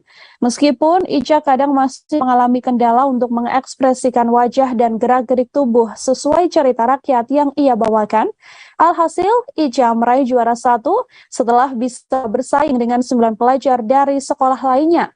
Ica pun berharap pada pemerintah daerah agar lomba bercerita menjadi agenda rutin setiap tahunnya, sehingga literasi di perbatasan dapat meningkat. Tak hanya itu, melalui lomba bercerita, ia juga berharap masyarakat di Kabupaten Ia juga berharap kepada pemerintah daerah agar lomba bercerita ini menjadi agenda rutin setiap tahunnya, sehingga literasi di perbatasan dapat meningkat. Tak hanya itu, melalui lomba bercerita, ia berharap masyarakat di Kabupaten Nunukan bisa memahami cerita rakyat yang ada di daerahnya. Zelvia Syayutri ini menceritakan bahwa cerita rakyat ini berkembang di kalangan suku Tidung, utamanya di wilayah Kecamatan Sebuku, Kabupaten Nunukan. Dalam kisah asal mula dulun Sebuku ini ada seorang pria bernama Yaki Bentawol, dan hal tersebut kemudian diceritakan hingga membuatnya meraih juara 1 dalam lomba tersebut.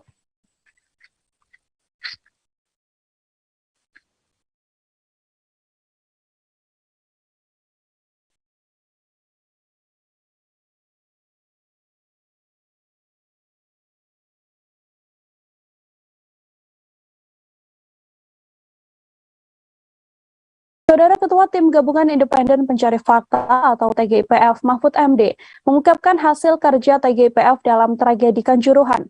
Dalam jumpa pers di Istana Negara yang digelar pada Jumat kemarin, Mahfud MD menjelaskan bahwa korban yang berjatuhan dalam tragedi Kanjuruhan lebih mengerikan dari rekaman CCTV dibandingkan dengan apa yang selama ini telah beredar di media sosial. Hal ini didapatkan TGIPF dari rekaman 32 CCTV yang telah dikantongi oleh pihaknya. Mahfud MD mengatakan bahwa efek dari semprotan gas air mata ini sangat mengerikan. Banyak supporter yang kemudian terinjak-injak karena saling berebut keluar dari stadion. Selain itu ada pula supporter yang memberikan bantuan pernafasan. Mereka tak sadar karena seluruhnya terkena gas air mata. Mahfud MD menuturkan gas air mata yang ditembakkan polisi membuat supporter panik, berhamburan dan berdesak-desakan mencari pintu keluar. Akibatnya banyak supporter yang tak bisa menyelamatkan diri karena kehabisan nafas. Saat ini tim TGIPF sedang berkoordinasi dengan BRIN untuk melihat tingkat zat kimia pada gas air mata tersebut.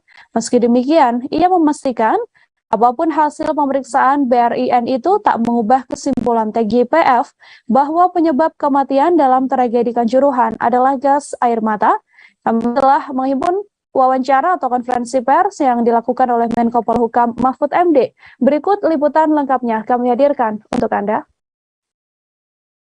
Kami temukan korban yang jatuh itu, proses jatuhnya korban itu jauh lebih mengerikan dari yang beredar di televisi maupun di medsos. Karena kami merekonstruksi dari 32 CCTV yang dimiliki oleh aparat. Jadi itu lebih mengerikan dari sekedar semprot mati gitu. Ada yang saling gandengan untuk berkeluar bersama, satu bisa keluar, yang satu tertinggal, yang di luar balik lagi untuk nolong temannya, terinjak-injak mati. Ada juga yang memberi bantuan pernafasan, itu karena satunya sudah tidak bisa bernafas, membantu kena semprot juga mati gitu. Itu ada di situ, lebih mengerikan daripada yang beredar karena ini ada di CCTV. Nah, kemudian yang mati dan cacat serta sekarang kritis dipastikan itu terjadi karena desak-desakan setelah ada gas air mata yang disemprotkan. Informasi tadi sekaligus menutup perjumpaan kita dalam live update kali ini, Saudara. Jangan lupa terus saksikan informasi terbarunya hanya di channel YouTube Tribun News. Tetap bersama kami karena beragam informasi menarik akan kami hadirkan untuk Anda. Terima kasih atas kebersamaan kita. Sanila Irda beserta kru yang bertugas pamit undur diri. Terima kasih dan sampai jumpa.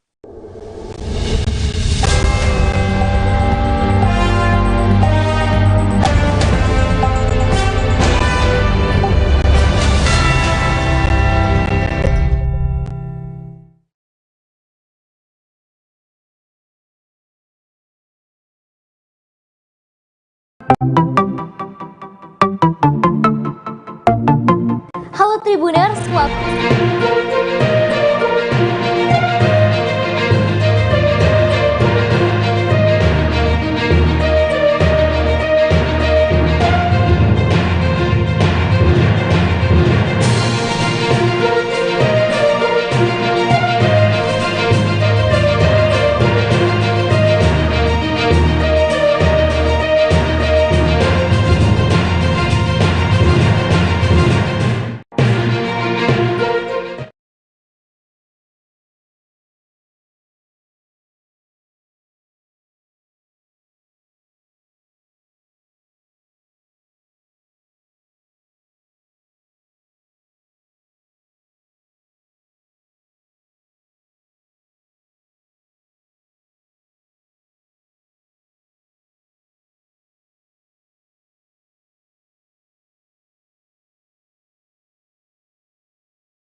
Halo Tribuners, jumpa lagi bersama dengan saya Mutiara dalam tayangan berita selebritis di Tribun Lampung.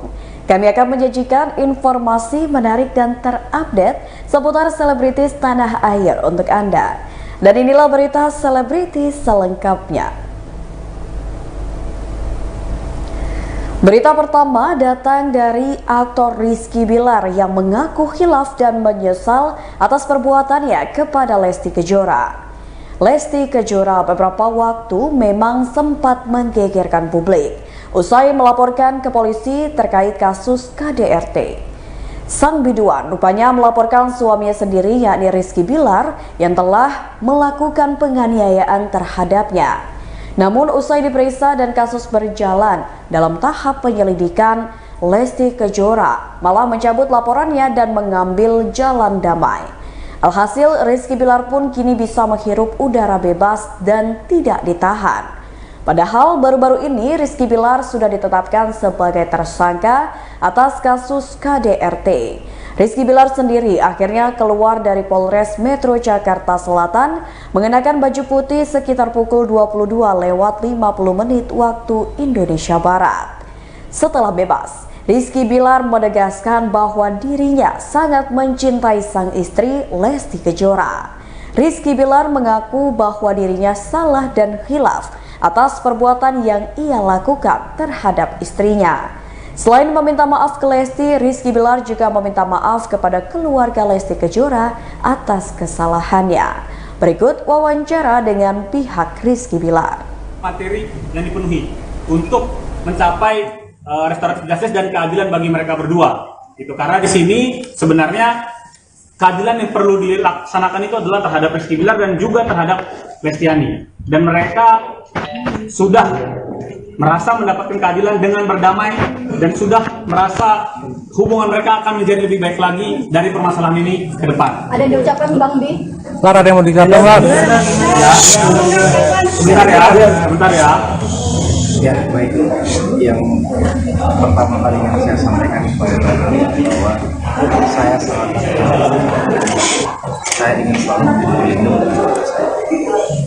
Namun sebagai manusia, terjadi kan dari namanya kekhilafan, kesalahan. Dan dari itu, apapun kesalahan atau kekhilafan yang sudah saya lakukan pada istri, saya ingin meminta maaf sebesar-besarnya pada istri saya, serta saya sudah meminta maaf pada istri saya dan keluarga besar dan juga masyarakat. Ya, mudah-mudahan saya harap dengan kejadian ini bisa menjadi pembelajaran berharga bagi saya, bisa lebih baik lagi ke depannya. Dan mudah-mudahan dengan kejadian ini pula bisa membuat rumah tangga kami semakin kokoh, semakin kuat, tidak terpengaruh terhadap hal apapun dan siapapun. Dan mudah-mudahan kami selalu dikelilingi oleh orang-orang yang tulus. Dan terakhir, terima kasih juga kepada pihak kepolisian yang sudah bekerja.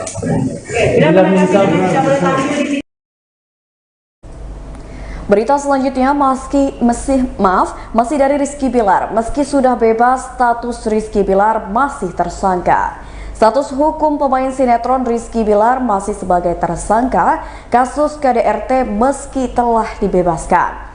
Rizky Bilar setelah dibebaskan dari penahanan di Polres Metro Jakarta Selatan pada Jumat 14 Oktober 2022 malam.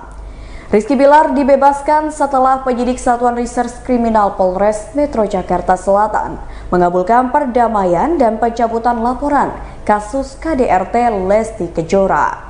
Kapolres Metro Jakarta Selatan Kombes Ade Ari mengatakan pihaknya telah menerima pernyataan perdamaian Lesti Kejora dan Rizky Bilar. Laporannya di kepolisian juga telah dicabut oleh Lesti Kejora. Penyidik juga mengabulkan penangguhan penahanan terhadap Rizky Bilar. Meski begitu, status hukum Rizky Bilar masih tetap sebagai tersangka dalam kasus KDRT Lesti Kejora. Saat ini Rizky Bilar hanya bisa menyesali perbuatannya setelah melakukan KDRT terhadap istrinya. Rizky Bilar dibebaskan setelah Lesti Kejora mencabut laporannya tersebut. Berikut wawancara dengan pihak kepolisian. Undang-Undang Nomor 23 Tahun 2004 tentang penghapusan kekerasan dalam rumah tangga. Ini merupakan delik biasa bukan masuk dalam kelah delik ataupun delik aduan. Ini delik biasa. Kami tidak berandai-andai sampai dengan hari ini. Yang kami sampaikan perkembangannya adalah mengabulkan permohonan penangguhan penahanan. Proses restoratif justice belum selesai karena ada persyaratan formil dan material yang belum terpenuhi. Kemudian himbauan yang kami sampaikan tadi. Kan tadi hasil visumnya ada kritikan ya dengan itu bisa terkena pasal percobaan pembunuhan dan sebab. Sampai dengan saat ini persangkaan pasal terhadap tersangka RB adalah pasal 44 ayat 1 Undang-Undang Nomor 23 tahun 2004 tentang penghapusan kekerasan dalam rumah tangga. Tapi ada kemungkinan nggak, Pak? Sampai dengan saat ini pasal yang kami sangkakan 44 ayat 1. Pak, benar nggak sih Pak RB sempat menolak untuk ditahan? Gimana Pak? Itu reaksi yang wajar. Setelah kami jelaskan dan kami buatkan berita acara penolakan ya atas perintah hukum, maka akhirnya yang bersangkutan kooperatif. Pak tadi. Berita selanjutnya, rumah akan digusur, Wanda Hamidah mengaku diintimidasi. Pada Kamis 13 Oktober 2022 diketahui terjadi bentrokan antara Satpol PP dan pihak Wanda Hamidah di rumahnya, tepatnya di daerah Cikini, Menteng, Jakarta Pusat. Wanda mengatakan bahwa akibat kejadian tersebut rumahnya terasa sangat mencekam dan seperti sedang terjadi perang. Bahkan pada pagi harinya rumah keluarga Wanda didatangi oleh bulldozer yang siap untuk merobohkan rumah keluarganya tersebut. Tak berhenti sampai di situ. Akibat kerusuhan kemarin, keponakan dari Wanda harus mengalami luka hingga melakukan visum. Bukan hanya diintimidasi secara fisik, keluarga Wanda juga mendapatkan intimidasi secara psikis, di mana listrik di rumah keluarga tersebut diputus tanpa pemberitahuan. Akibatnya, keluarga Wanda Hamidah terpaksa tidak bisa melakukan aktivitas sehari-hari mereka selama beberapa jam. Hingga saat ini, rumah Wanda sendiri masih dijaga ketat oleh pihak Polsek Menteng, Jakarta Pusat dengan dalih demi keamanan. Berikut wawancara dengan pihak Wanda Hamidah. Jadi kalau ditanya kondisi fisik dan psikis kami, kalian lihat bentrokan dan berapa mobil yang setiap hari datang kepada kami, ya. Mungkin lebih tepatnya, ini saya aja udah 4 hari ini saya udah exhausted sekali ya, udah nggak bisa makan, nggak bisa tidur menghadapi. Tante Evi yang cerita deh, coba gimana kondisi psikis dan fisiknya. Nah cuma Tante Evi, orang-orang tetangga-tetangga di sini, 5 kakak yang dizalimi ini gimana kondisinya? Kan 2 kakak yang sudah menyerah, ya, yang sekarang mereka sudah kuasai, itu juga karena takut, ya, takut secara mental mereka tidak kuat menghadapi intimidasi seperti ini. Tapi kami berkeyakinan kalau kami benar, ini hak kami akan pertahankan. Kami yakin kami akan dilindungi oleh Tuhan, oleh Allah Subhanahu wa Ta'ala, dengan tangan-tangan orang baik akan membantu kami. Kalau Mas tanya kondisi kami, saya belum tidur. Sejak kejadian kemarin yang saya sampai jatuh, saya luka, kaki saya ini sujud nggak bisa. Ya, anak saya semalam visum pulang jam 3:30 pagi. Jadi sebagai seorang ibu, saya harus pastikan anak saya pulang dulu 3:30 pagi. Berita selanjutnya datang dari artis cantik Bunga Zainal, kini bekerja jadi karyawan di perusahaan suaminya. Pemain sinetron dan film Bunga Zainal mencoba panggung baru. Bunga Zainal yang semula sering berakting di depan kamera film dan sinetron, kini mulai bekerja di balik layar. Bunga Zainal kini lebih banyak membantu Sukhdev Singh, suaminya, yang juga produser film, mengelola rumah produksi. Sambil tetap berakting, Bunga Zainal kini juga bekerja bersama suaminya hingga tidak lupa menjadi ibu rumah tangga. Bagi Bunga Zainal, bekerja sebagai artis yang berakting di depan kamera itu lebih mudah dibandingkan bekerja di balik layar. Biasanya semua jadwal dan pekerjaan Bunga Zainal diurus oleh manajer. Namun kini, Bunga Zainal harus mengerjakan banyak artis yang bekerja di rumah produksi Sukhdev Singh. Walau tidak mudah bekerja di balik layar, Bunga Zainal menikmati peran barunya sebagai karyawan di rumah produksi milik suaminya itu. Berikut wawancara dengan Bunga Zainal. Belakang layar adaptasinya susah nggak sih, Kak? Susah sih. Kayak apa ya, mungkin biasanya aku kayak ngurusin, kan kalau artis biasanya ngurusinnya ada manajer. Kalau ini aku yang ngurusin artis. Ya ternyata artis tuh ribet banget ya. Dari jadwal sampai ada promo film, terus kayak minta schedule-nya mereka sibuk banget. Minta promonya mereka sibuk banget, susah banget. Jadi menurut aku nggak segampang itu kerja di belakang layar. Jadi aku appreciate banget sih sama orang-orang di produksi itu yang kayak sabar banget. Kadang-kadang artis tuh ada annoying-nya juga ya. Salah satunya aku juga merasakan pernah begitu ya. Jadi aku merasakan kayak jadi artis tuh kadang-kadang apalagi kita lagi ada di fase yang kayak cuma ya coba apa ya, coba belajar aja kayak oh ya betul jadi ini dari layar tuh jadi kayak gini.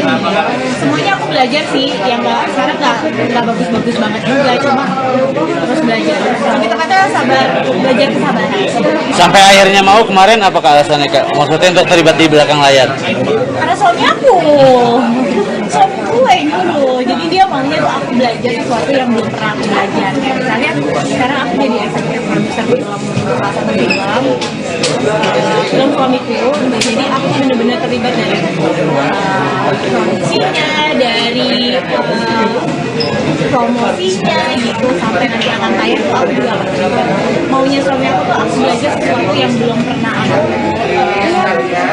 belum pernah aku kerjain. Kalau artis kan ya udah dari. Berita selanjutnya, 39 tahun di industri musik, Slank gelar tur ke 5 kota besar di Indonesia. Band Slank menggelar tur di 5 kota besar di Indonesia yang berjudul Smile Indonesia.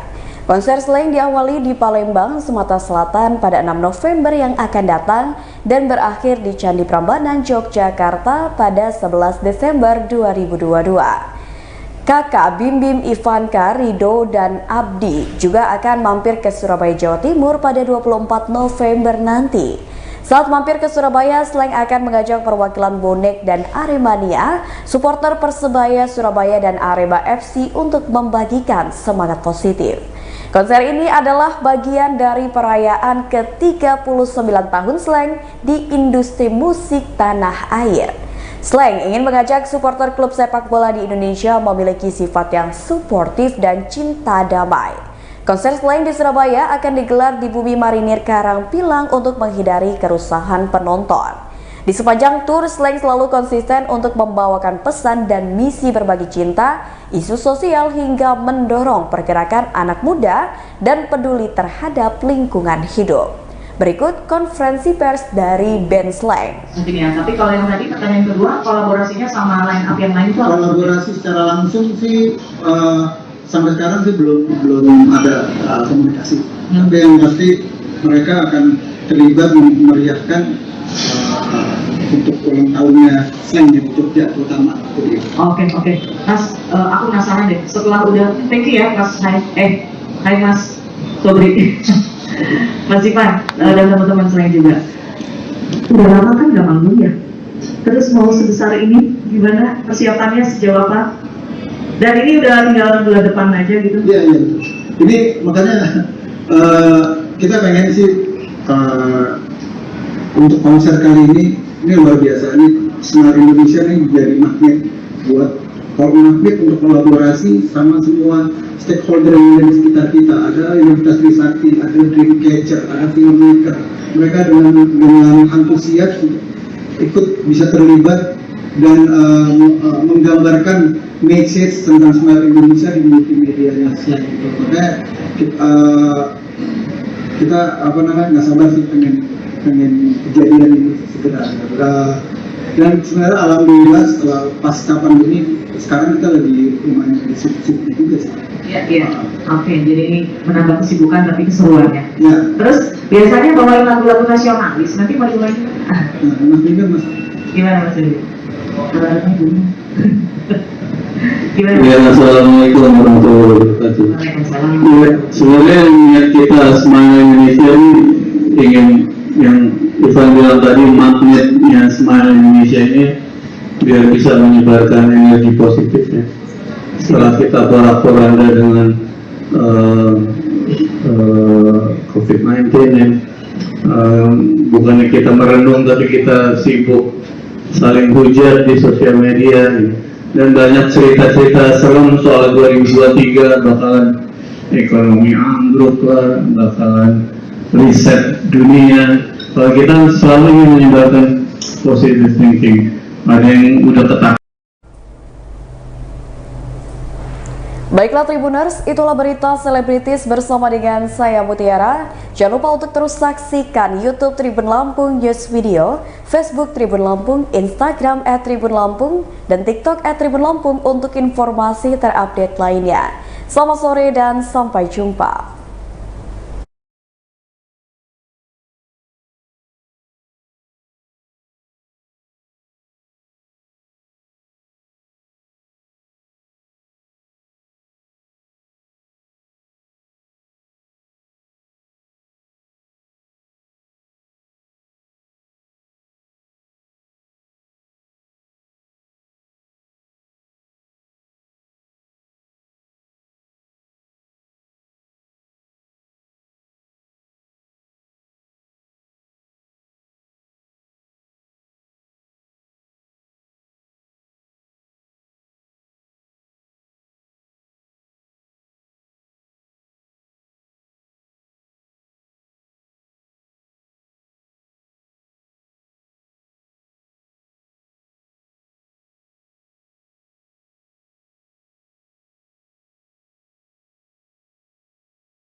saudara di Fakta Drama Korea. Wah, kali ini kita akan membahas salah satu drama Korea yang baru aja tayang, jadi baru sekitar 6 episode gitu kan.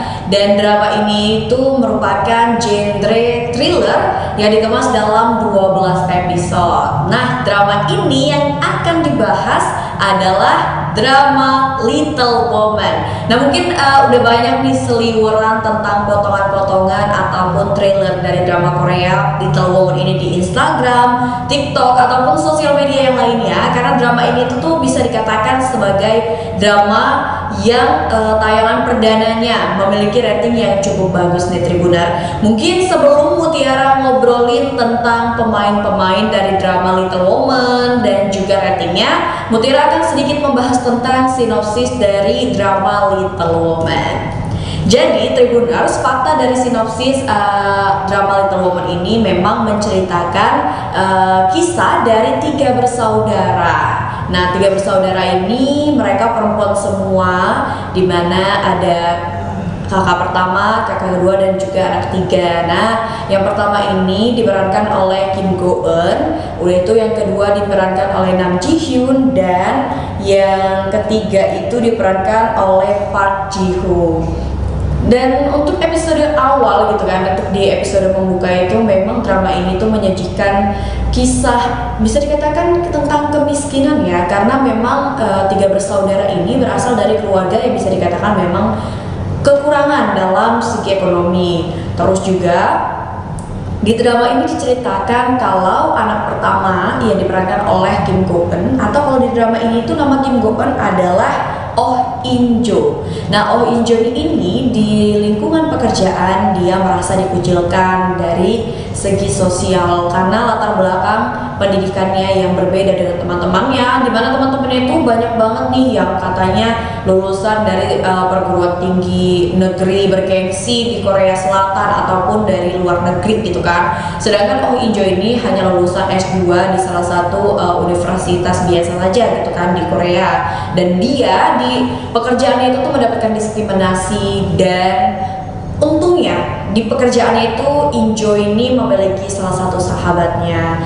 Tapi nih Tribuners, udah di awal episode aja itu kita udah dikasih kisah yang cukup misterius gitu kan.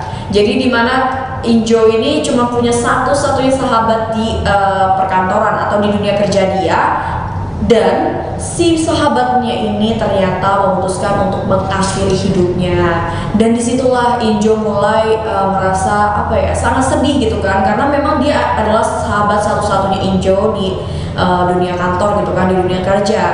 Belum lagi kisah kematiannya itu ternyata memberikan tanda tanya besar atau cukup misterius gitu. Kok bisa sih sahabatnya itu yang seperti biasa-biasa saja, tapi kok dia sampai mengakhiri hidupnya. Dan si In Jo pun akhirnya mencari tahu nih bagaimana kok bisa temannya itu bisa mengakhiri hidupnya dan sebagainya Tribuners. Lalu anak keduanya ini yang diperankan oleh Nam Ji Hyun, atau kalau misalkan di dramanya namanya Oh In Kyung. Ya, jadi Tribuners, kalau Nam Ji Hyun ini atau Oh In Kyung ini dia bekerja sebagai reporter di salah satu perusahaan media swasta ya. Jadi dia tuh meliput berbagai macam peristiwa biasa gitu kan. Dan dia ini termasuk tipikal orang yang cukup idealis atau percaya terkait dengan fakta dan juga kebenaran gitu. Lalu si bungsu yang diperankan oleh Park Ji Hoon itu namanya Oh In Hye. Nah, Oh In Hye ini adalah adik mereka gitu kan, atau anak bungsu dari 3 bersaudara, dan dia ini memiliki semacam keistimewaan karena dia ini memiliki bakat di dunia seni, di mana dia tuh sangat pintar melukis. Bahkan dia pun masuk sekolah SMA yang sangat bergengsi nih di Korea Selatan karena bakatnya dia itu tadi gitu kan.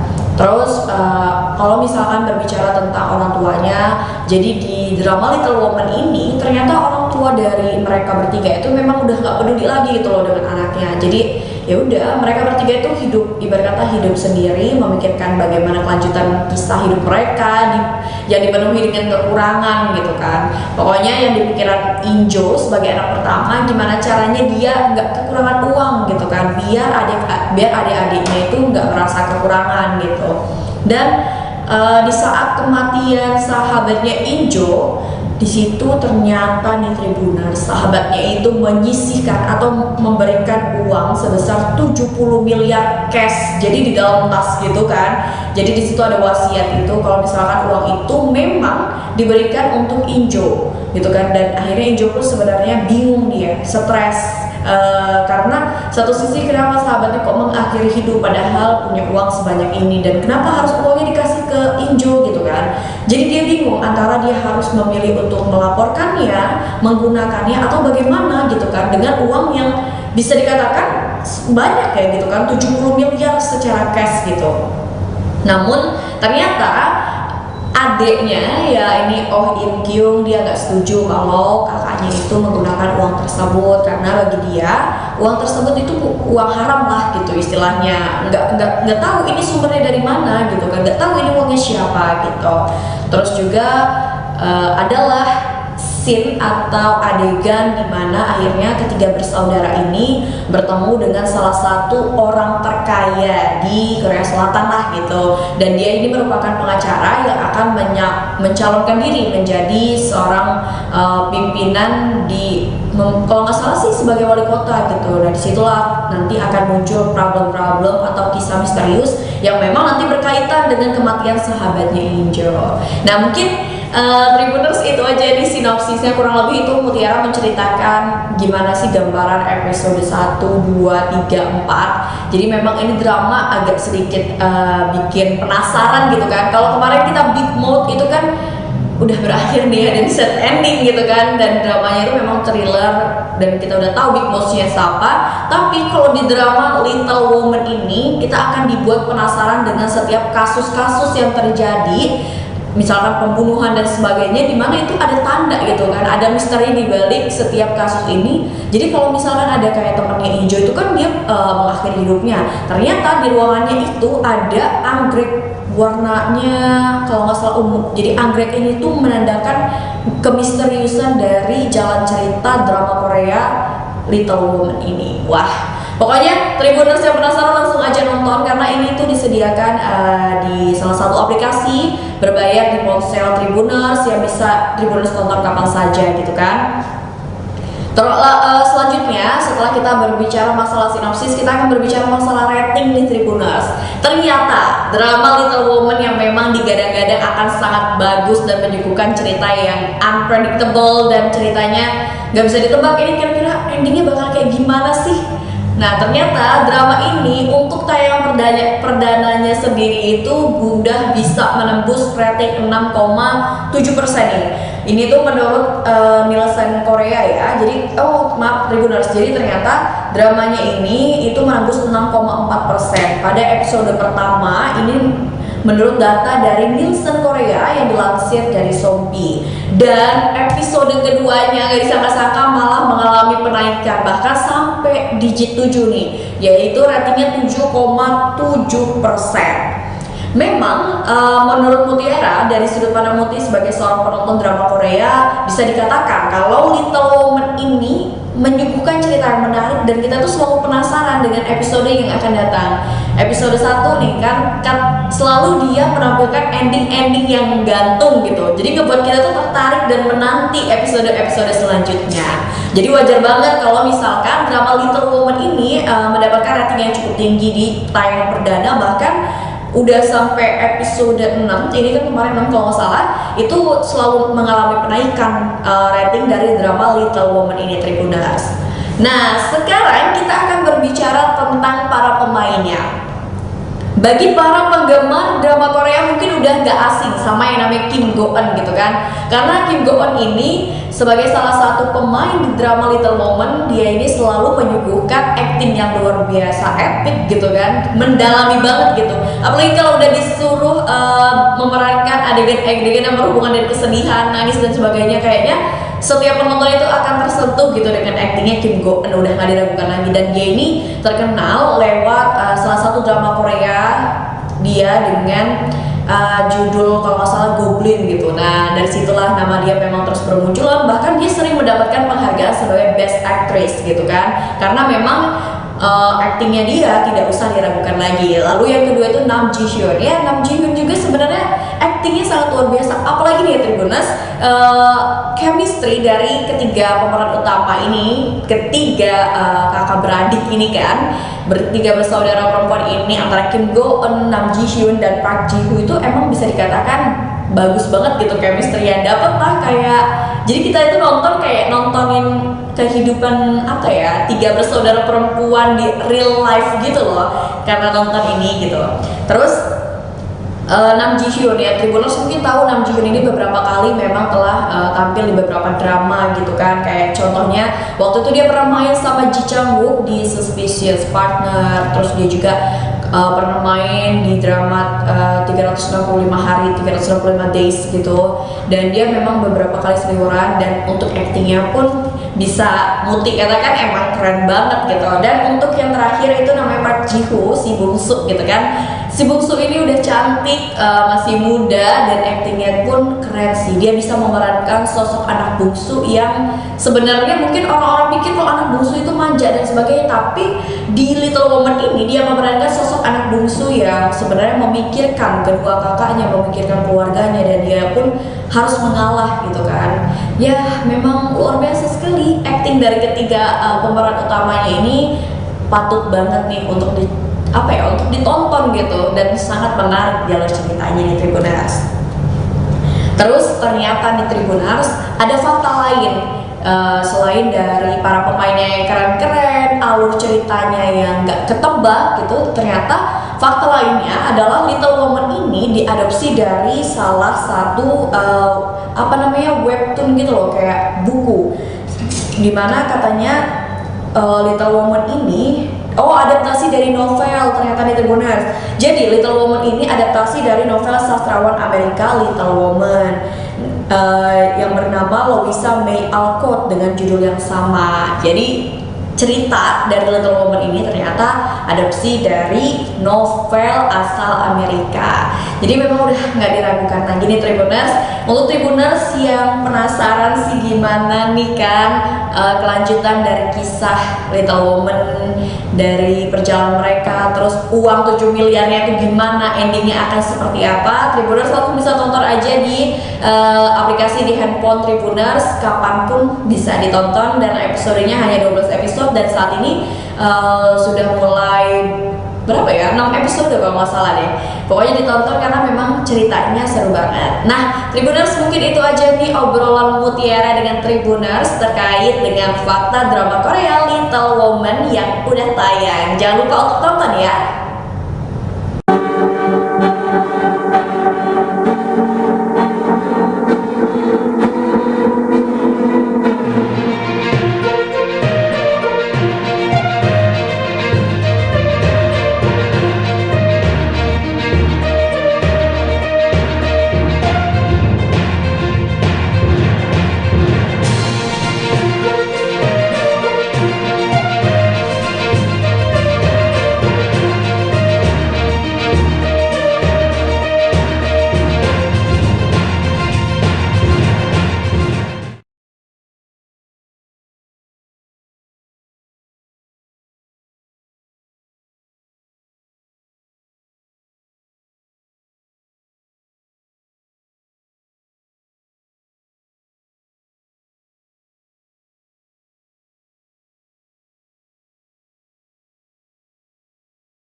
Halo Tribuners, kembali lagi di Wisata Lampung. Wisata Lampung kali ini lagi jalan-jalan sore di lapangan Kalpataru nih.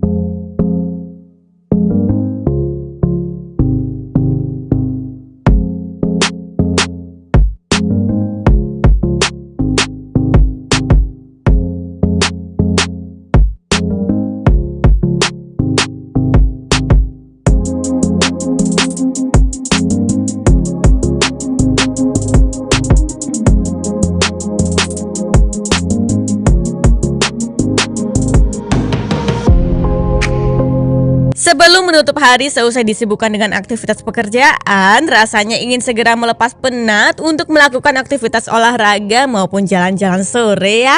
Tetapi bila masih bingung mencari tempat yang asyik untuk nyore di Kecamatan Kemiling khususnya, pergi ke lapangan Kalpataru bisa jadi alternatif yang tepat. Lapangan Kalpataru menjadi pusat kegiatan olahraga dan juga jajanan di wilayah Kemiling. Lokasi lapangan Kalpataru tepatnya berada di Jalan Teuku Cikditiro, Beringin Raya, Kecamatan Kemiling, Kota Bandar Lampung.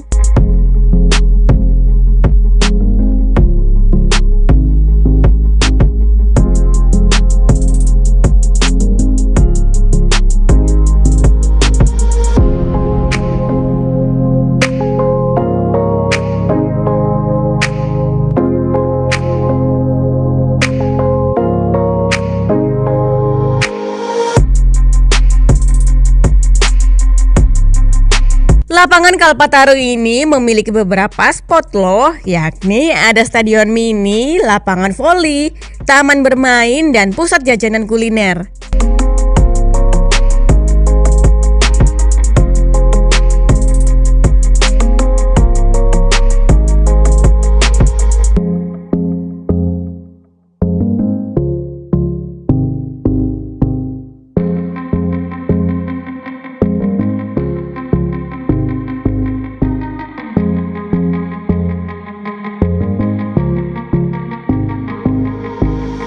Di dalam stadion mini terdapat fasilitas publik seperti lapangan olahraga, tribun penonton, podium, dan beberapa gazebo di beberapa sudut barat.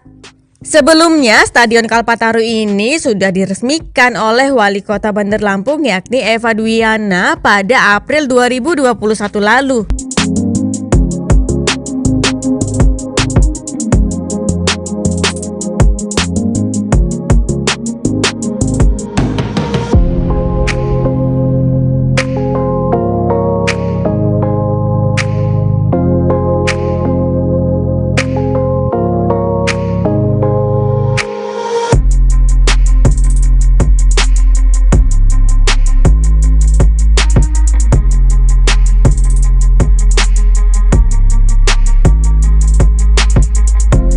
Kalau Tribuners mau cari lapangan voli ada di mana, letaknya ada di sebelah timur arena Stadion Mini. Sedangkan Taman Kalpataru berada pada sisi sebaliknya. Fasilitas publik Taman Kalpataru ini antara lain wahana bermain anak, gazebo, dan beberapa tempat duduk santai.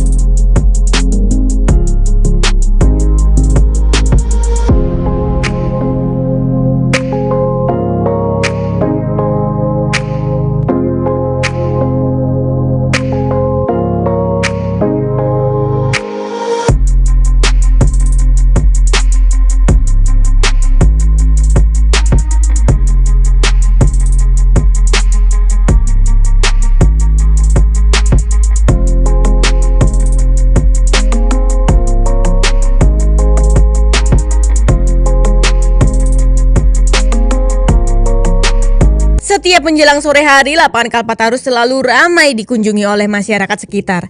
Saat berada di Stadion Mini, kebanyakan aktivitas yang dilakukan masyarakat adalah berolahraga seperti jogging, bermain sepak bola, latihan karate, dan latihan fisik. Banyak pula masyarakat yang memanfaatkan jalan di luar Stadion Mini sebagai lintasan jogging.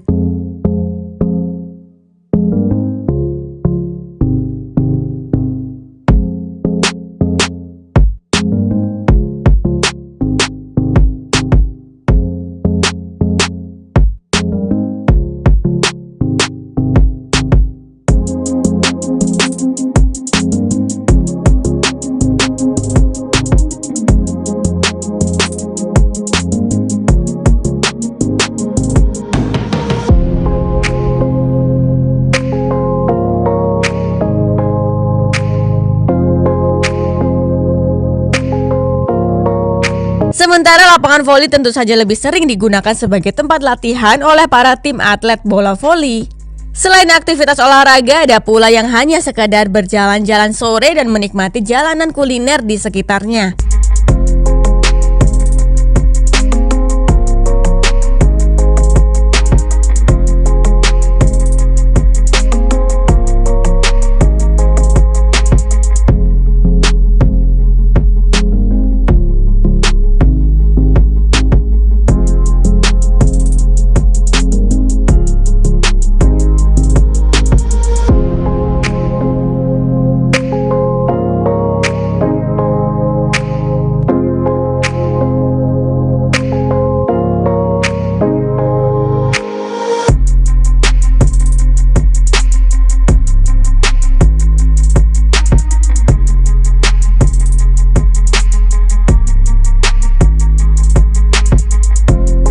Sementara aktivitas di Taman Kalpataru juga tidak kalah menarik.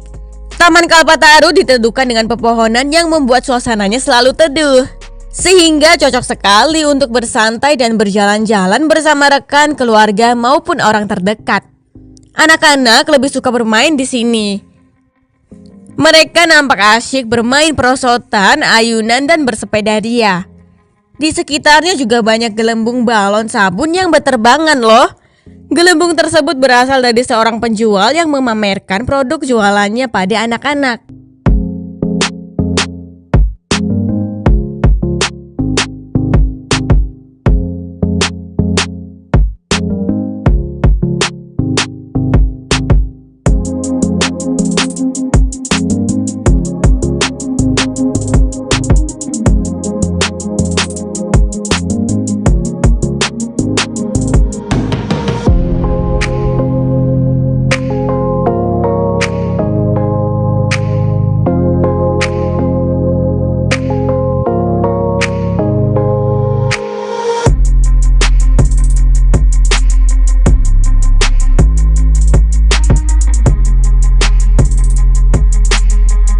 Tepat bersebelahan dengan sang penjual gelembung nampak terdapat jajanan unik. Dijumpai jajanan unik berupa permen gulali ala drama Korea Squid Game yang sempat viral. Harganya hanya Rp5.000 loh dan ukurannya sebesar telapak tangan orang dewasa. Selain itu masih ada es potong lezat tanpa pemanis buatan yang harganya sangat murah, yakni cuma Rp2.000 aja.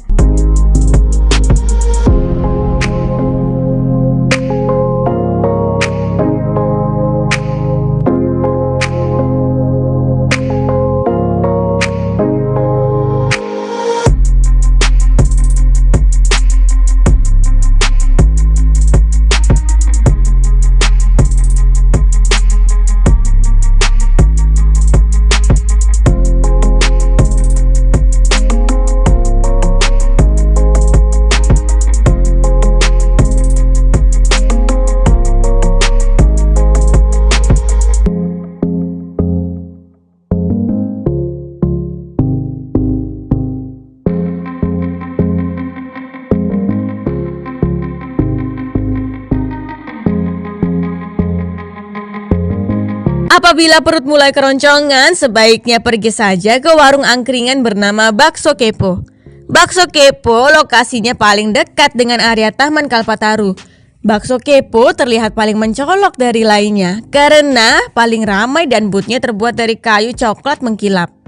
Bakso Kepo akan memanjakan perut dan kantong sebab porsinya banyak dan harga baksonya hanya Rp12.000, sedangkan mie ayamnya Rp10.000 aja.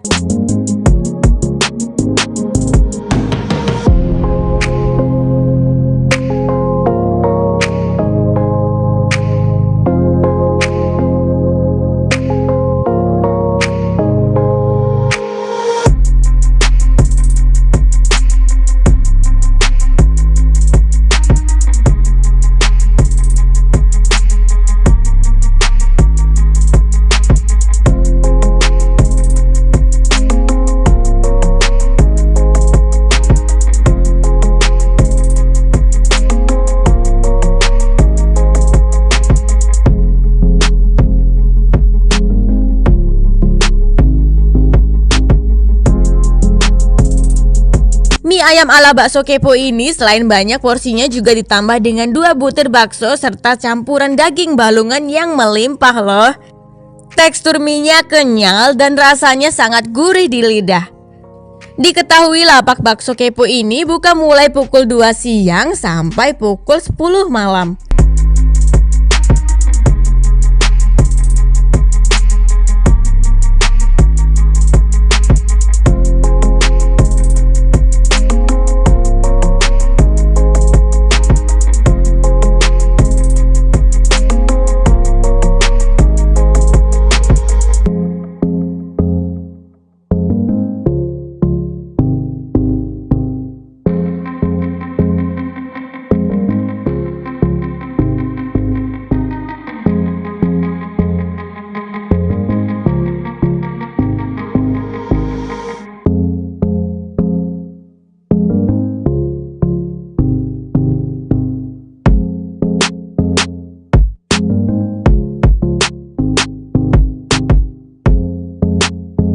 Nah, bagi Tribuners yang ingin segera menengok lapangan Kalpataru ini, untuk bisa menuju ke sana rutenya mudah banget. Karena dari bibir jalan raya saja sudah kelihatan. Lapangan Kalpataru ini berjarak 8,5 km atau 18 menit dari pusat kota Karangpusat.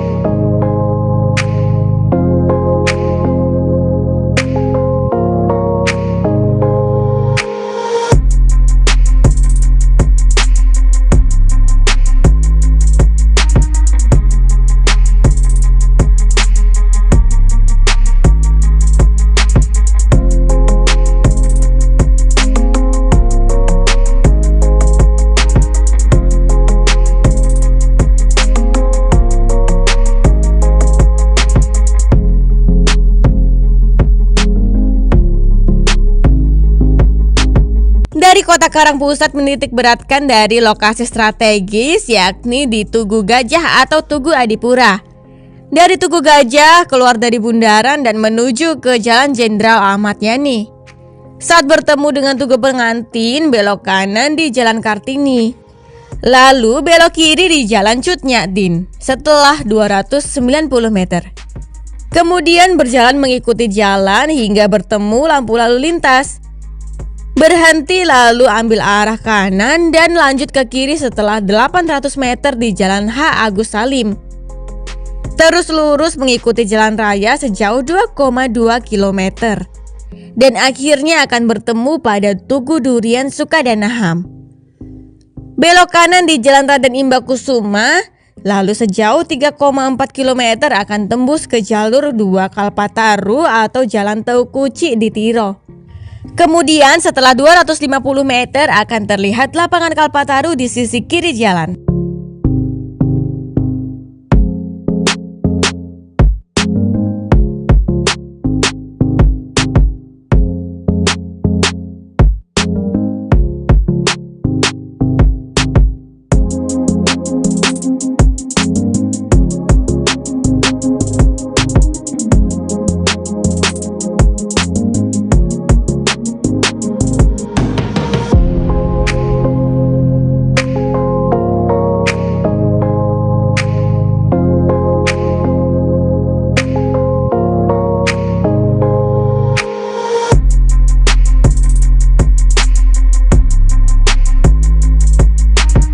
Apabila Tribuners berasal dari Rajabasa, bisa berangkat dari Bundaran Rajabasa.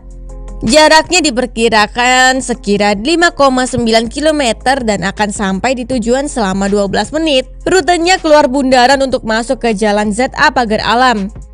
Lalu setelah 550 meter belok kiri untuk naik ke Jembatan Layang guna bergabung ke Jalan Pramuka. Melewati Jalan Pramuka sejauh 3,7 km hingga mentok, lalu naik ke Jembatan Layang dan masuk ke Jalan Teukuci di Tiro.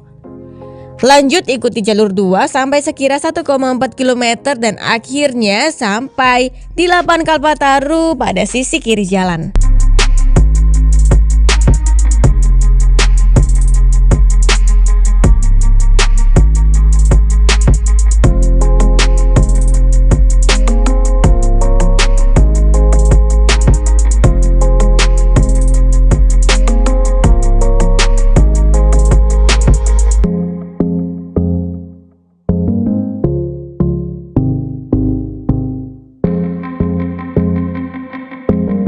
Baiklah Tribuners, inilah wisata Lampung di lapangan Kalpataru.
Selamat malam Tribuners, jumpa lagi bersama dengan saya Mutiara dalam tayangan berita terkini Lampung di Tribun Lampung.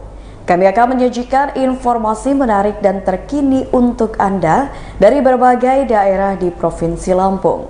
Dan inilah berita terkini selengkapnya. Pedagang pasar SMEP sepi pembeli, berharap ada solusi dari pemerintah Kota Bandar Lampung. Sejumlah pedagang yang mengisi kios-kios di pasar SMEP mengeluhkan sepinya pembeli. Pasar yang berada di Jalan Batu Sangkar, Kelapa 3, Tanjung Karang Pusat, Bandar Lampung ini sudah dioperasikan sejak 1 tahun lalu.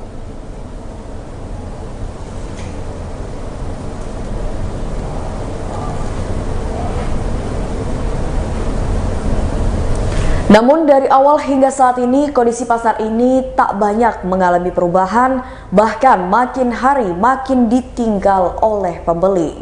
Salah satu pedagang di kios pasar SMEP, Sumiati, mengatakan posisi pasar yang menyulitkan pembeli untuk datang. Menurutnya kebanyakan pembeli lebih memilih berbelanja di lapak yang digelar pedagang di pinggir jalan. Menurut Sumiati, pada Sabtu 15 Oktober 2022, sejak awal dioperasikan, banyak pedagang mengisi kios baik di lantai 1 maupun kios di lantai 2 pasar tersebut. Hanya saja, sepinya pembeli membuat lapak ini ditinggal oleh pedagang, sehingga lebih memilih kembali berjualan di pinggir jalan di sekitar pasar Pasir Gintung. Kini sejumlah pedagang yang masih bertahan di pasar SMEP dapat dihitung jari, termasuk Sumiati dan beberapa pedagang lainnya yang memilih bertahan berdagang di pasar tersebut. Sumiati mengatakan dirinya masih bertahan membuka lapak dagang sembako di pasar itu dikarenakan sudah memiliki pelanggan tetap. Dari pelanggan tetap inilah Sumiati masih bisa memutar modal untuk melanjutkan usaha dagangannya. Oleh karena itu, Sumiati berharap ada solusi dari pemerintah kota untuk memperhatikan nasib pedagang di kios pasar tersebut. Sementara itu, Kepala Dinas Perdagangan Bandar Lampung, Wilson Faisal, mengakui sepinya pembeli di pasar SMEP.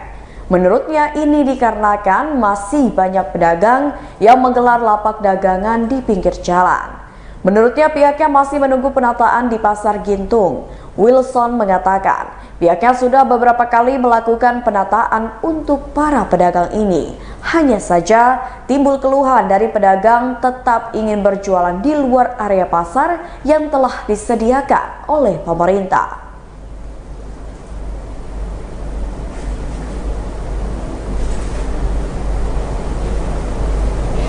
Berita selanjutnya, truk melintang di tengah Jalinteng, Lampura sebabkan kemacetan selama 4 jam. Satu unit mobil trailer terperosok di jalan lintas tengah Sumatera, tepatnya di Desa Talang Jembatan Abung Kunang, Lampung Utara, pada Sabtu 15 Oktober 2022 sekitar pukul 12 waktu Indonesia Barat. Kepala Satuan Lalu Lintas Polres Lampung Utara, Ibtu Joni Charter, mengatakan laka lantas truk trailer dengan nomor polisi BE 9411YV terjadi saat parkir antri bongkar muatan di tepi jalan. Pada awalnya, kata Joni, truk sedang berhenti dan ditinggalkan pengemudinya. Dikarenakan jalan agak menanjak, sehingga truk mundur dan menyebabkan truk melintang di tengah jalan. Adapun sopir truk diketahui bernama Rudi Hartono, warga kampung Gunung Agung, Wailunik, Bandar Lampung. Joni menerangkan akibat kecelakaan itu terjadi antrian panjang kendaraan dikarenakan menunggu truk dievakuasi. Ia menerangkan untuk mengevakuasi muatan truk berupa jembatan harus dibongkar. Evakuasi berjalan sekitar 4 jam lamanya. Menurut pantauan Tribun Lampung, antrian ini terjadi dari arah Kota Bumi menuju Bukit Kemuning, begitu juga sebaliknya mencapai 3 km. Juli, salah seorang pengendara mengatakan terpaksa menunggu selama 4 jam dikarenakan harus mengantarkan istrinya ke rumah saudara di Bukit Kemuning. Anggota Satlantas Polres Lampung Utara pun melakukan antisipasi agar tidak terjadi antrian panjang dengan menghentikan laju kendaraan dari Jalan Alam Syah Ratu Perwira Negara, Kota Bumi, Lampung Utara.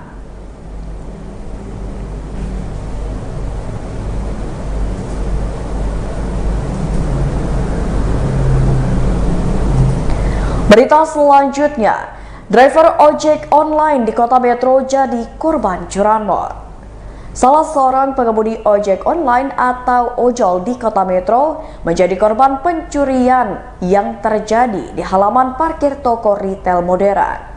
Kejadian tersebut terjadi di halaman parkir Indomaret di Jalan Budi Utomo, Kecamatan Metro Selatan pada Kamis 13 Oktober 2022 pukul 10:20 waktu Indonesia Barat. Menurut Jaka, pengemudi ojol yang menjadi korban curanmor saat ditemui Tribun Lampung pada Sabtu 15 Oktober 2022 sebelum insiden curanmor, ia keliling mencari orderan. Lalu ia berhenti di Indomaret Jalan Budi Utomo dekat kantor Dinas Perhubungan Kota Metro sekitar pukul 10 pagi. Ia berencana membeli makanan sembari menunggu pesanan dari aplikasi ojek online miliknya. Setelah itu, ketika ia sedang membeli makanan, Jaka dipanggil oleh pegawai Indomaret. Ia diberitahu kalau motor miliknya dicuri orang tak dikenal. Setelah itu, ia melihat keluar toko dan ternyata kendaraan yang dibawa kabur pencuri adalah motor miliknya.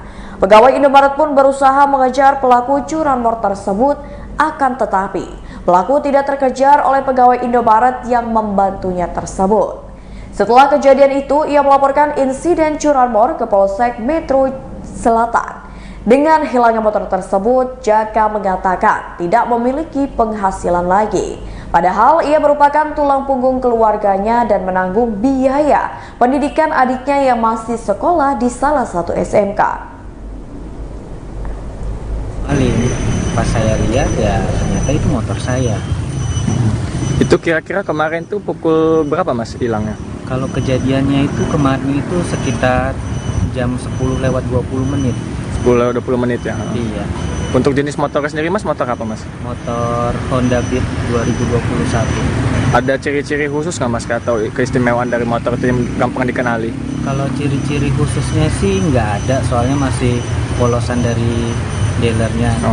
Yang ada tanda cuma di spakbor depannya itu ada lecet goresan warna coklat. Itu saat ini Mas udah bikin laporan belum sih ke kepolisian terdekat atau ke Polsek untuk atas kehilangannya motor Mas itu? Kemarin itu setelah kehilangan yang kita lakuin ya memang sudah buat laporan ke Polsek Metro Barat, kemudian diarahkan ke Metro Selatan. Setelah laporan itu dari pihak kepolisian ya bilang bakalan diproses. Diproses ya. Saat ini sudah ada laporan. Berita selanjutnya, bersihkan sisa banjir di SMP Negeri 2 Semaka. Petugas damkar turunkan 10 personil. Beberapa kecamatan di Kabupaten Tanggamus terendam banjir pada Jumat 14 Oktober 2022 kemarin akibat meluapnya Sungai Wais Semaka. Selain itu, banjir juga diakibatkan dikarenakan tingginya curah hujan di daerah tersebut. Namun saat ini di daerah yang terdampak banjir pada hari Jumat kemarin sudah mengalami penjurutan air. Saat ini masih terdapat lumpur sisa banjir di beberapa titik, salah satunya di SMP Negeri 2 Semaka yang sedang dilakukan pembersihan lumpur. Sehari sebelumnya, SMP Negeri 2 Semaka sempat terendam banjir akibat tembok sepanjang 50 meter di belakang sekolah jebol dikarenakan tidak kuat menahan air. PLT Kepala Sekolah SMP Negeri 2 Semaka Halim Ansori mengatakan, banjir surut sekitar pukul 12 siang. Namun di beberapa titik sekolah masih tergenang air sisa banjir. Proses pembersihan sudah dilakukan dari pukul 8 pagi dengan dibantu oleh para siswa menggunakan alat seadanya. Kemudian pada siang hari, pihak sekolah mendapatkan bantuan dari pemadam kebakaran, Babinsa dan Kasih Pendidikan serta juga koordinasi SPLP untuk melakukan pembersihan. Dinas Pemadam Kebakaran Kabupaten Tanggamus menurunkan 10 personilnya untuk pembersihan SMP Negeri 2 Semaka. Kabid Pencegahan Damkar Kabupaten Tanggamus Wildan mengatakan, 10 personil yang turun membantu proses pembersihan berasal dari Dinas Pos Semaga.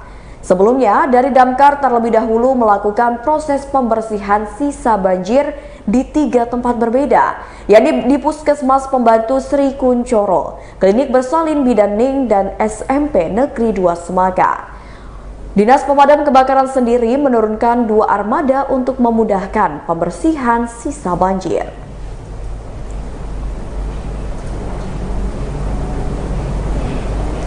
Berita selanjutnya, SMK Muhammadiyah Waisulan ubah oli bekas jadi bahan bakar minyak. SMK Muhammadiyah Waisulan Lampung Selatan memiliki inovasi untuk mengubah oli bekas menjadi bahan bakar minyak. Adapun bahan bakar minyak yang dihasilkan dari oli bekas tersebut dapat digunakan untuk bahan bakar kompor, lampu petromak, dan lampu semprot. Bahkan warna api, asap, dan bau yang dihasilkan dari bahan bakar minyak hasil pengolahan yang dibuat oleh para siswa tersebut sangat mirip dengan minyak tanah. Guru otomotif SMK Muhammadiyah Waisulan, Novan Ardian, mengatakan, proses penyulingan oli bekas hingga menjadi bahan bakar minyak membutuhkan waktu kurang lebih 1 jam. Menurutnya, pada Sabtu 15 Oktober 2022, penyulingannya sendiri tergantung tingkat apinya. Semakin tinggi maka semakin cepat proses penyulingannya. Novan mengatakan jika volume api terlalu besar dapat berdampak pada suhu di sekitarnya. Makanya ia menganjurkan proses pembakaran dilakukan di ruangan terbuka agar tidak menyambar benda lain. Ia mengatakan inovasi mengubah oli bekas jadi minyak sangatlah ekonomis dan dapat membantu masyarakat di tengah mahalnya harga BBM saat ini. Novan berharap pemerintah Kabupaten Lampung Selatan dapat mendanai inovasi mengubah oli bekas jadi bahan bakar minyak yang telah dilakukan oleh para siswa tersebut.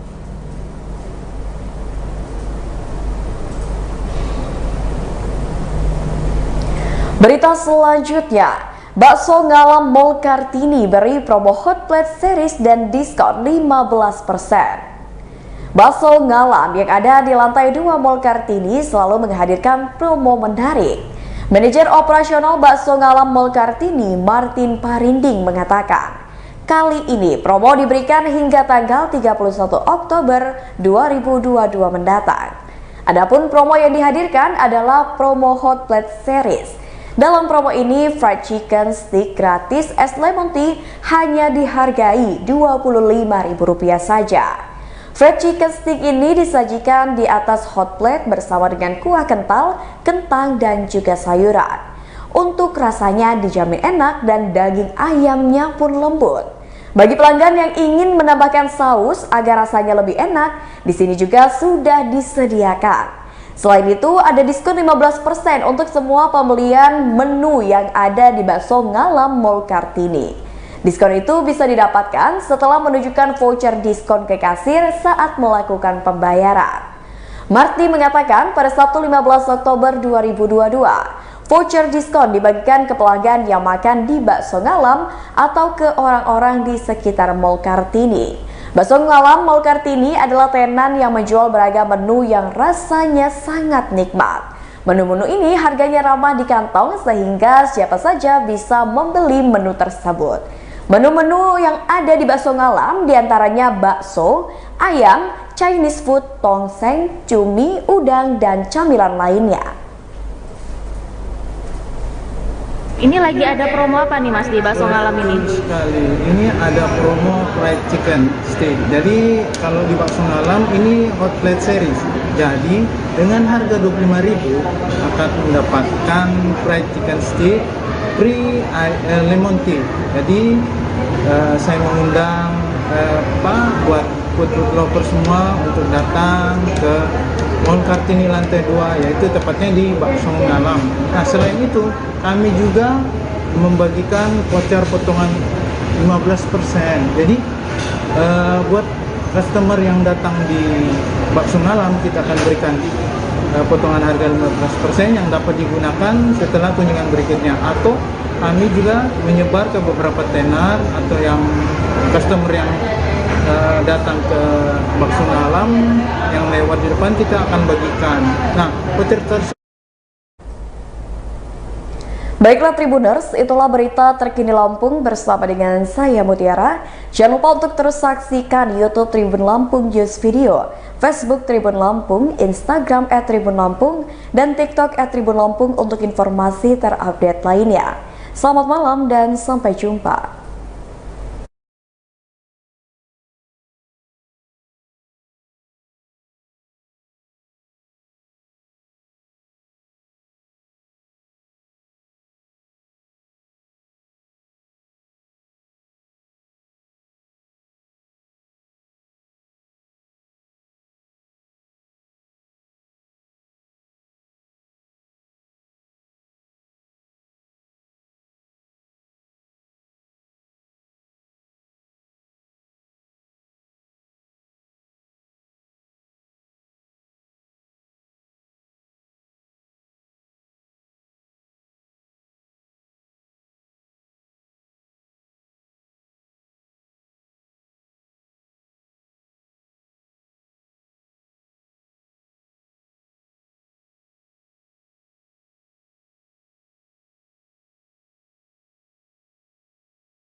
Kami ingin perbengkelan yang masih baru akan bisa sama dengan bengkel-bengkel yang sudah besar. Terus untuk pemerintah daerah harapannya Pak, Bu, para pejabat semua, inilah UMKM perbengkelan las di Lampung. Harapannya kami bisa diikut sertakan dalam hal pembangunan di Provinsi Lampung. Yeah.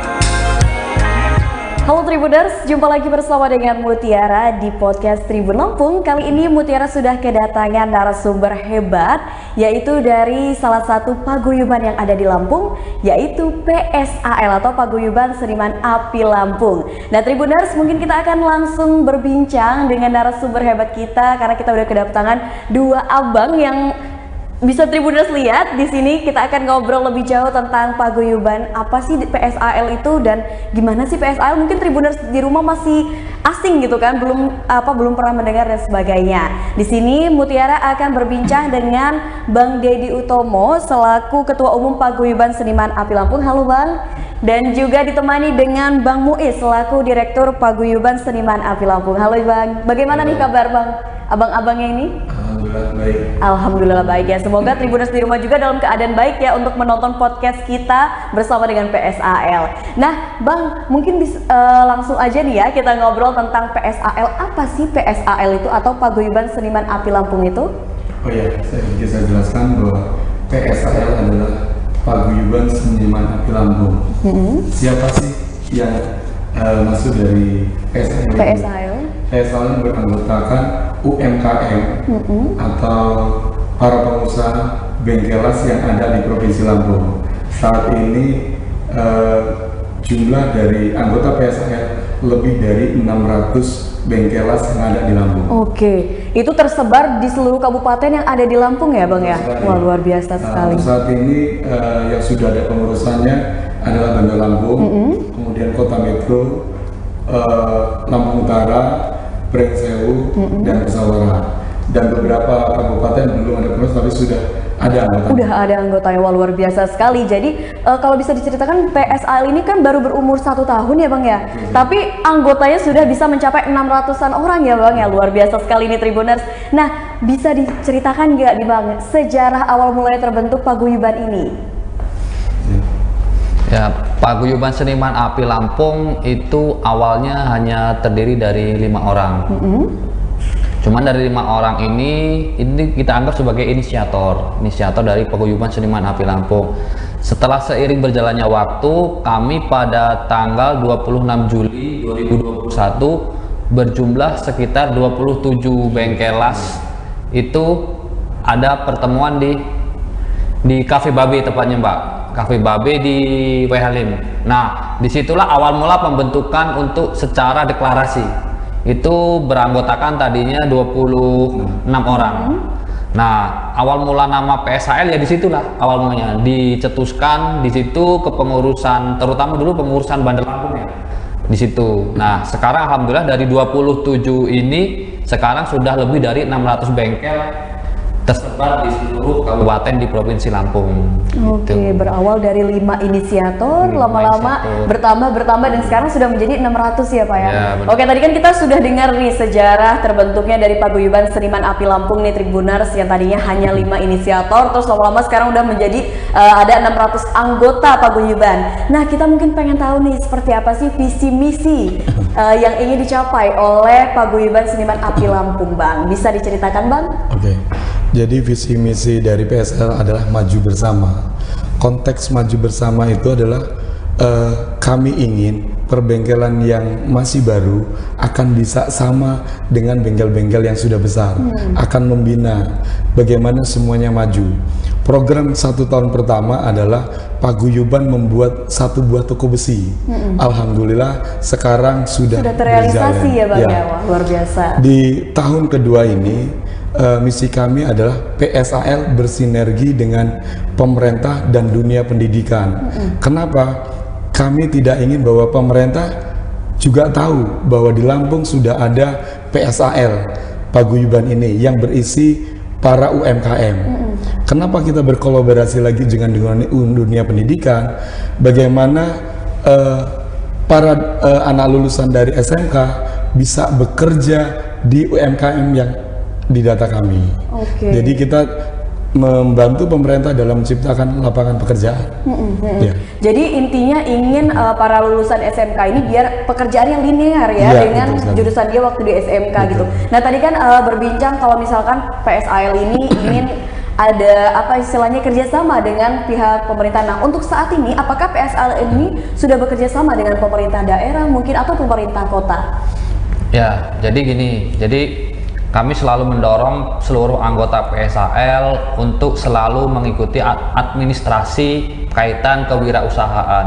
Jadi setiap anggota PSAL di setiap daerah kita dorong untuk membuat NIB. NIB itu adalah nomor induk berusaha. Jadi KTP-nya orang berusaha itu kan NIB itu, Mbak. Kalau KTP-nya dari kita kan adalah kartu tanda penduduk nih. Nah, jadi kita dorong itu supaya usaha-usaha kawan-kawan semua ini terdata di pemerintah. Jadi minimal misalnya ada bantuan dari pemerintah atau ada program bagus dari pemerintah, itu selalu anggota kita itu terdata dalam program tersebut.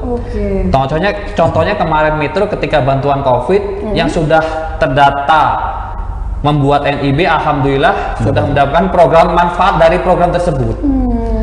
Dan alhamdulillah untuk tahun depan, terutama sebagai pilot projectnya di Kota Metro, Mbak, tahun depan insya Allah kami dapat DID itu untuk bantuan dalam bentuk mesin cutting, trafo dan lain-lain. Jadi kita tinggal mengawal, support. Bahasanya tetap kami hanya mendorong, biarkan anggota yang di Metro nanti yang menikmati bersama. Luar biasa sekali. Oh ya, sedikit saya tambahan bahwa PSAL sudah berbadan hukum berbentuk koperasi. Jadi kita sudah punya koperasinya. Jadi bukan paguyuban yang abal-abal, tapi betul-betul yang memang udah ada dasar hukum. Ada dasar hukumnya. Karena kita memang betul-betul terdata. Memang harapannya dengan bersinergi dengan pemerintah bisa membantu peralatan. Kenapa kok mesin-mesin itu dibutuhkan? Karena kita nggak mau Lampung menjadi pasarnya produk dari luar negeri, misalkan Cina. Padahal PSAL bisa memproduksi itu semuanya. Dan mungkin lebih bagus hasilnya. Betul sekali. Itu ya, Bang, ya. Untuk itu kami mengharapkan sinergi dengan pemerintah adalah pemerintah melihat bisa membantu kami, kemudian kami berjalan, dunia pendidikan pun yang lulus bisa sama-sama menciptakan usaha baru lagi. Jadi antara pemerintah, paguyuban dan juga para seniman bisa sinergis ya, satu sama lain gitu, istilahnya simbiosis mutualisme, saling menguntungkan. Nah tadi kan berbicara kalau misalkan PSAL ini ingin merangkul para pengusaha atau UMKM dari perbengkelan. Nah mungkin bisa diceritakan bagaimana sih sistem keanggotaan, atau mungkin di sini Tribuners di rumah ada yang memiliki usaha perbengkelan las tapi dia belum masuk nih menjadi anggota PSAL, seperti apa sih, mungkin bisa dikasih tahu ke Tribuners di rumah, Bang? Sebenarnya kalau untuk keanggotaan kita tidak pernah mempersulit birokrasi. Setiap kawan-kawan yang ingin bergabung dengan PSAL kami sangat terbuka karena kita sesuai dengan motonya maju bersama, Mbak. Jadi moto kita bagaimana UMKM sektor logam las ini bisa maju bersama. Dalam artian di sini tidak ada senior ataupun junior, tidak ada bengkel besar maupun bengkel kecil, semuanya sama. Luar Jadi biasa sekali. kalau yang mereka memang posisinya mau ikut bergabung, kami sangat terbuka dari manapun dan siapapun. Intinya kami tidak pernah memilah-milah itu siapa dari mana, selagi itu ada persamaan visi misi, mari kita maju bersama. Begitulah kurang lebih. Nah di sini kan kalau misalkan dijelasin PSAL ini intinya tidak menyusahkan kalau misalkan ada pemilik dari UMKM ataupun usaha perbengkelan las yang ingin menjadi anggotanya. Nah Tribuners di rumah, jadi kalau misalkan Tribuners di rumah mungkin memiliki usaha dan pengen maju bersama dengan PSAL, boleh langsung join ya, Bang. Seperti itu ya, Bang. Mungkin ini lagi, Bang, bisa dijelaskan nggak sih apa manfaat yang akan diterima oleh para anggota kalau misalkan mereka ikut untuk menjadi anggota PSAL? Ya, Yang pertama adalah kenapa kawan-kawan bisa mendapatkan manfaat dari PSAL. Yang pertama, mereka mendapatkan keluarga baru yang selama ini mereka bekerja sendiri, mungkin dari pendatang atau dari Palembang, dari Jawa, dia nggak punya teman. Dengan adanya PSAL mereka menemukan keluarga baru yang seprofesi. Yang kedua, mereka mendapatkan informasi tentang teknis, tentang informasi produk-produk baru, ide-ide baru. Oh ternyata saya nggak buat ini. Dengan adanya PSAL mereka mendapatkan informasi tentang perbengkelan, mendapatkan harga barang yang murah, itu yang pasti. Selanjutnya mereka akan mendapatkan keuntungan mesin-mesin yang mereka akan dapatkan dengan mudah. Yang selama ini mungkin mereka mau buat ini nggak tahu di mana. Dengan adanya PSAL mendapatkan semuanya. Jadi intinya PSAL ini bisa menjadi wadah para pemilik UMKM untuk bisa berkembang lebih maju lagi ya Bang, ya seperti itu. Wah luar biasa lagi di Tribuners. Nah, Tribuners kan ketika udah berbicara tentang PSAL, mungkin di sini Mutiara sedikit penasaran nih, seperti apa sih memang potensi dari usaha atau UMKM perbengkelan las ini, Bang? Bisa dijelaskan mungkin, Bang? Khususnya di Lampung mungkin ya kita berbicara di Lampung. Jadi gini, untuk saat ini anggota aktif yang ada di PSAL itu kan kisaran 6 kabupaten kota. Jadi kita belum menyasar sampai seluruh kabupaten kota. Cuman memang ada beberapa anggota, cuman belum semasif yang 6 kabupaten kota tersebut. Jadi harapan kami seluruh bengkelas sektor logam itu bisa bersatu, Mbak. Kalau kita data mungkin di seluruh Lampung mungkin bisa sampai 1.000 atau bahkan mungkin 3.000 lah. Nah, kalau ini sampai bersatu, mempunyai visi yang sama, kita kan minimal bisa menjadi sektor industri logam yang bisa mengembangkan potensi UMKM tersebut. Jadi kita bisa bersinergi dengan pemerintah itu tadi. Misalnya pemerintah ada program yang memang khusus untuk sektor logam. Kalau selama ini kan, maaf ini, kalau di bidang pertanian kan setiap tahun mendapatkan misalnya bajak, traktor atau lain-lainnya. Nah, sekarang kan kita jelas nih, orangnya jelas.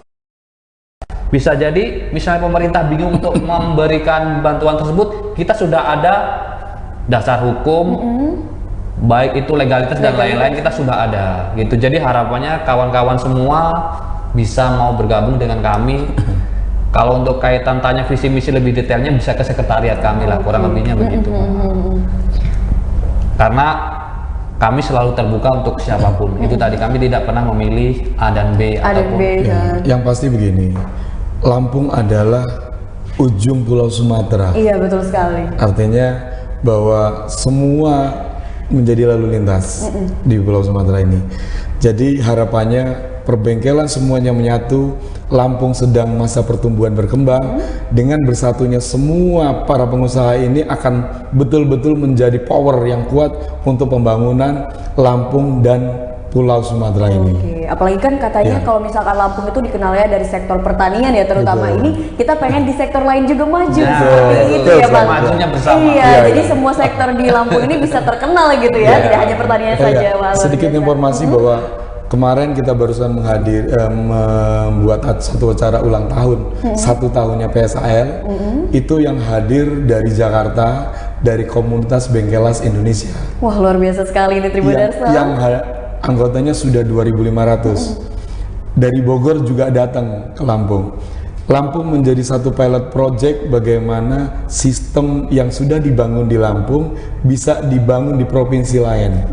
Gitu. Artinya kita menularkan energi yang positif sekali. Bisa dibilang kalau misalkan paguyuban ini bisa menjadi percontohan ya bagi paguyuban yang ada di Indonesia tentunya. Wah, saya berharap bahwa PSAL adalah UMKM Bengkelas.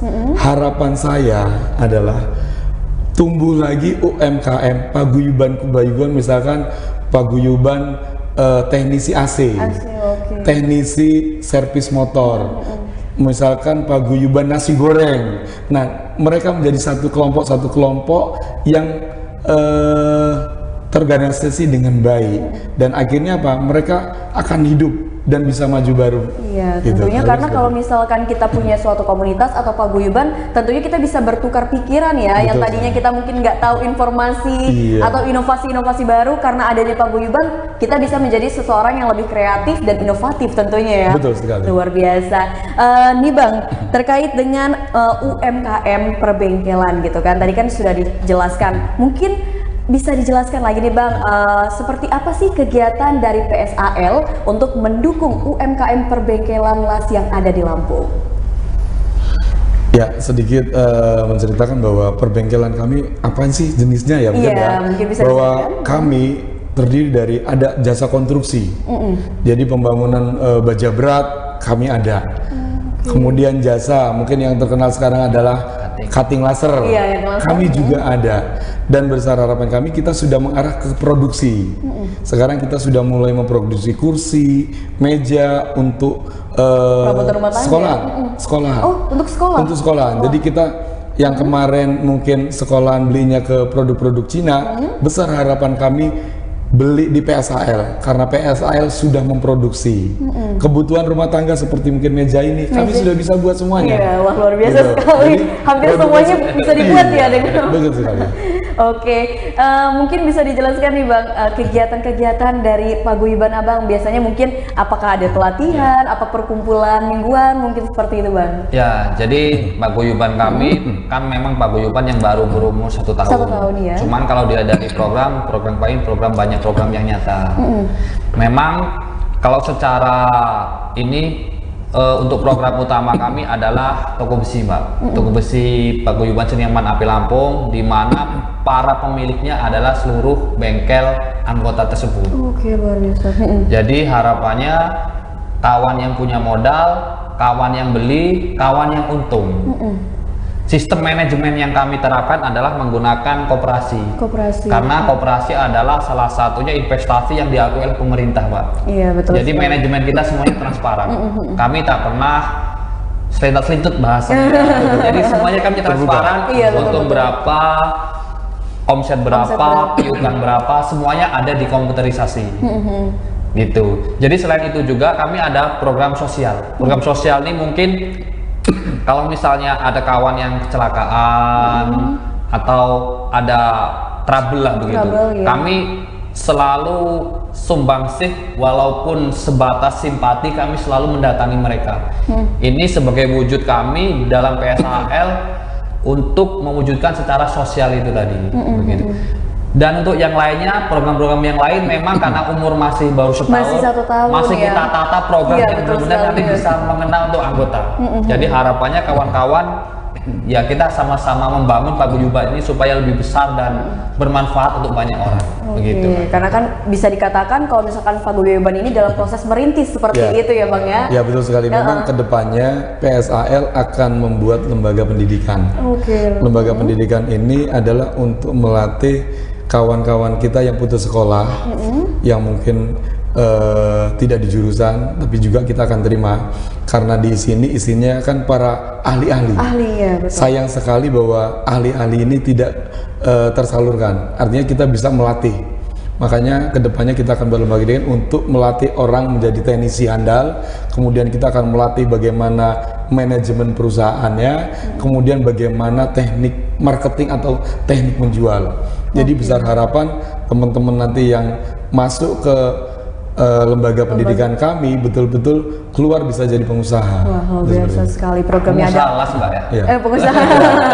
Ya di Iya. bidang las. Bidang las.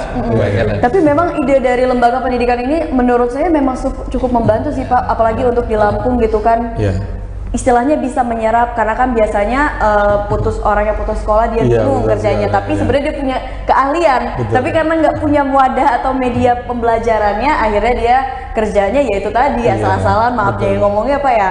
Luar biasa sekali. Nih Tribuners, banyak sekali kegiatan-kegiatan positif yang dilakukan oleh Paguyuban Seniman Api Lampung, tentunya untuk meningkatkan nilai dari UMKM perbengkelan las yang ada di Provinsi Lampung nih Tribuners.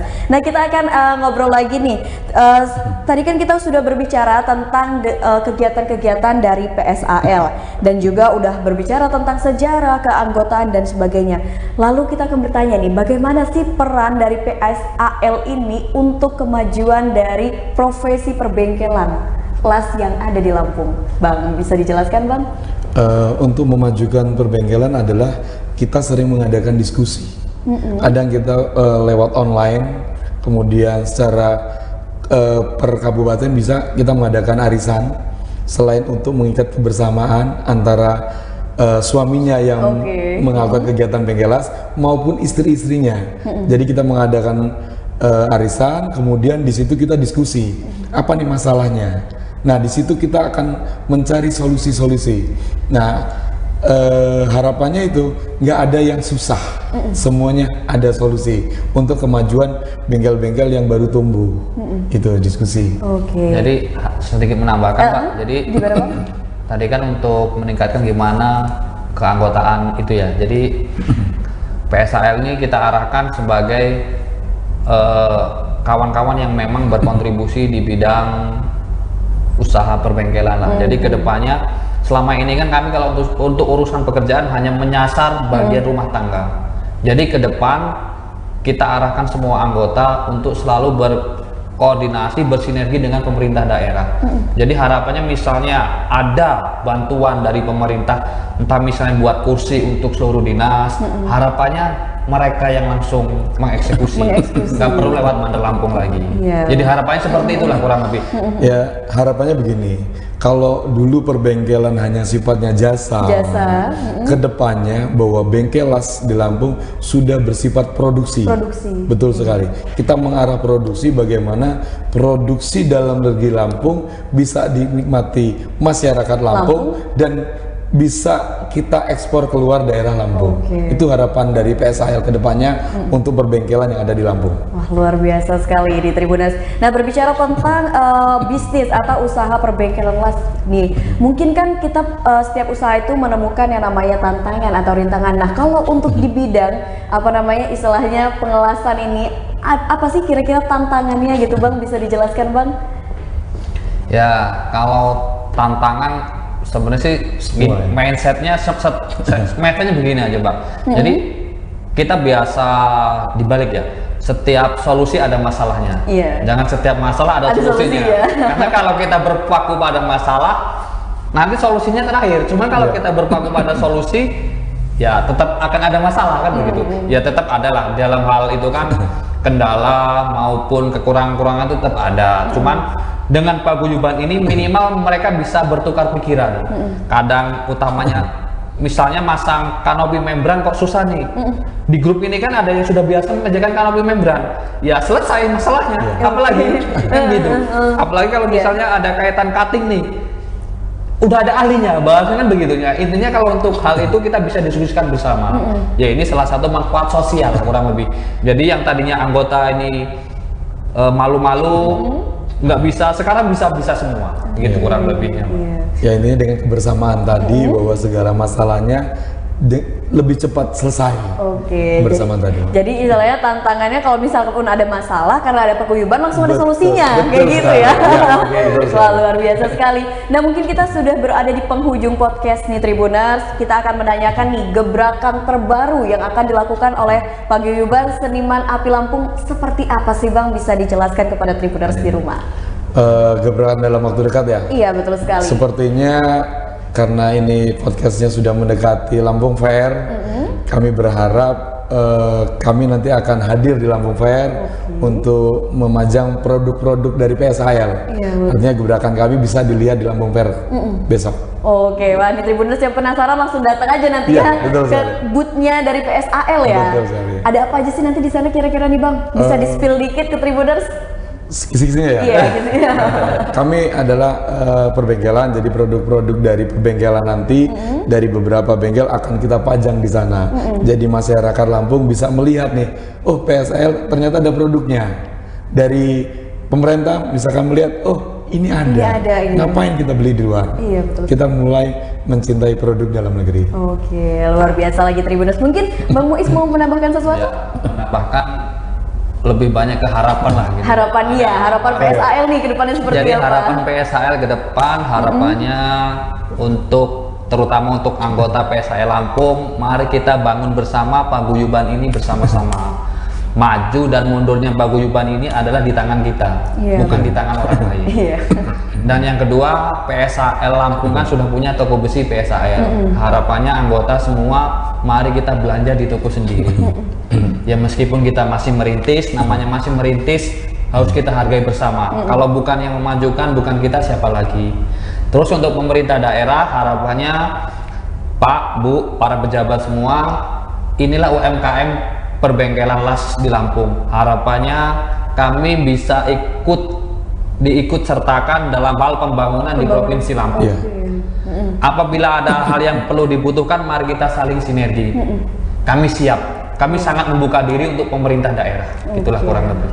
Luar biasa. Jadi memang PSAL ini ingin ada keterlibatan dari pemerintah daerah ya, untuk istilahnya mendukung setiap program kerja, tentunya untuk meningkatkan kualitas daripada pemilik UMKM perbengkelan las seperti itu ya Bang ya. Nah Bang, mungkin bisa dikasih tahu nih, untuk melihat setiap kegiatan PSAL atau mungkin mau melihat bentuk atau hasil dari produk-produk dari PSAL itu, kita harus melihatnya ke Instagram atau sosial media mana sih kira-kira? Bisa dikasih tahu nih ke Tribuners. Di Instagram kita ada Paguyuban Seniman Api Lampung, kemudian di Facebook juga ada, di TikTok juga ada. Oke, sampai di TikTok juga ada ya Bang. Wah, luar biasa. Hampir semua sosial media ada nih Bang ya, PSAL ya. Luar biasa. Nah Tribuners, mungkin itu aja nih obrolan kita bersama dengan Paguyuban Seniman Api Lampung, bersama dengan Bang Dedi dan juga Bang Muiz. Terima kasih banyak Bang atas waktunya, luar biasa sekali. Tribuners di rumah, atas informasi yang kita dapatkan hari ini. Semoga apa yang kita obrolkan pada hari ini bersama dengan Bang Dedi dan juga Bang Muiz bisa bermanfaat untuk Tribuners di rumah nanti. Oke, mungkin itu saja yang Mutiara sampaikan. Terima kasih untuk waktunya Tribuners. Sampai jumpa di podcast Tribun Lampung berikutnya.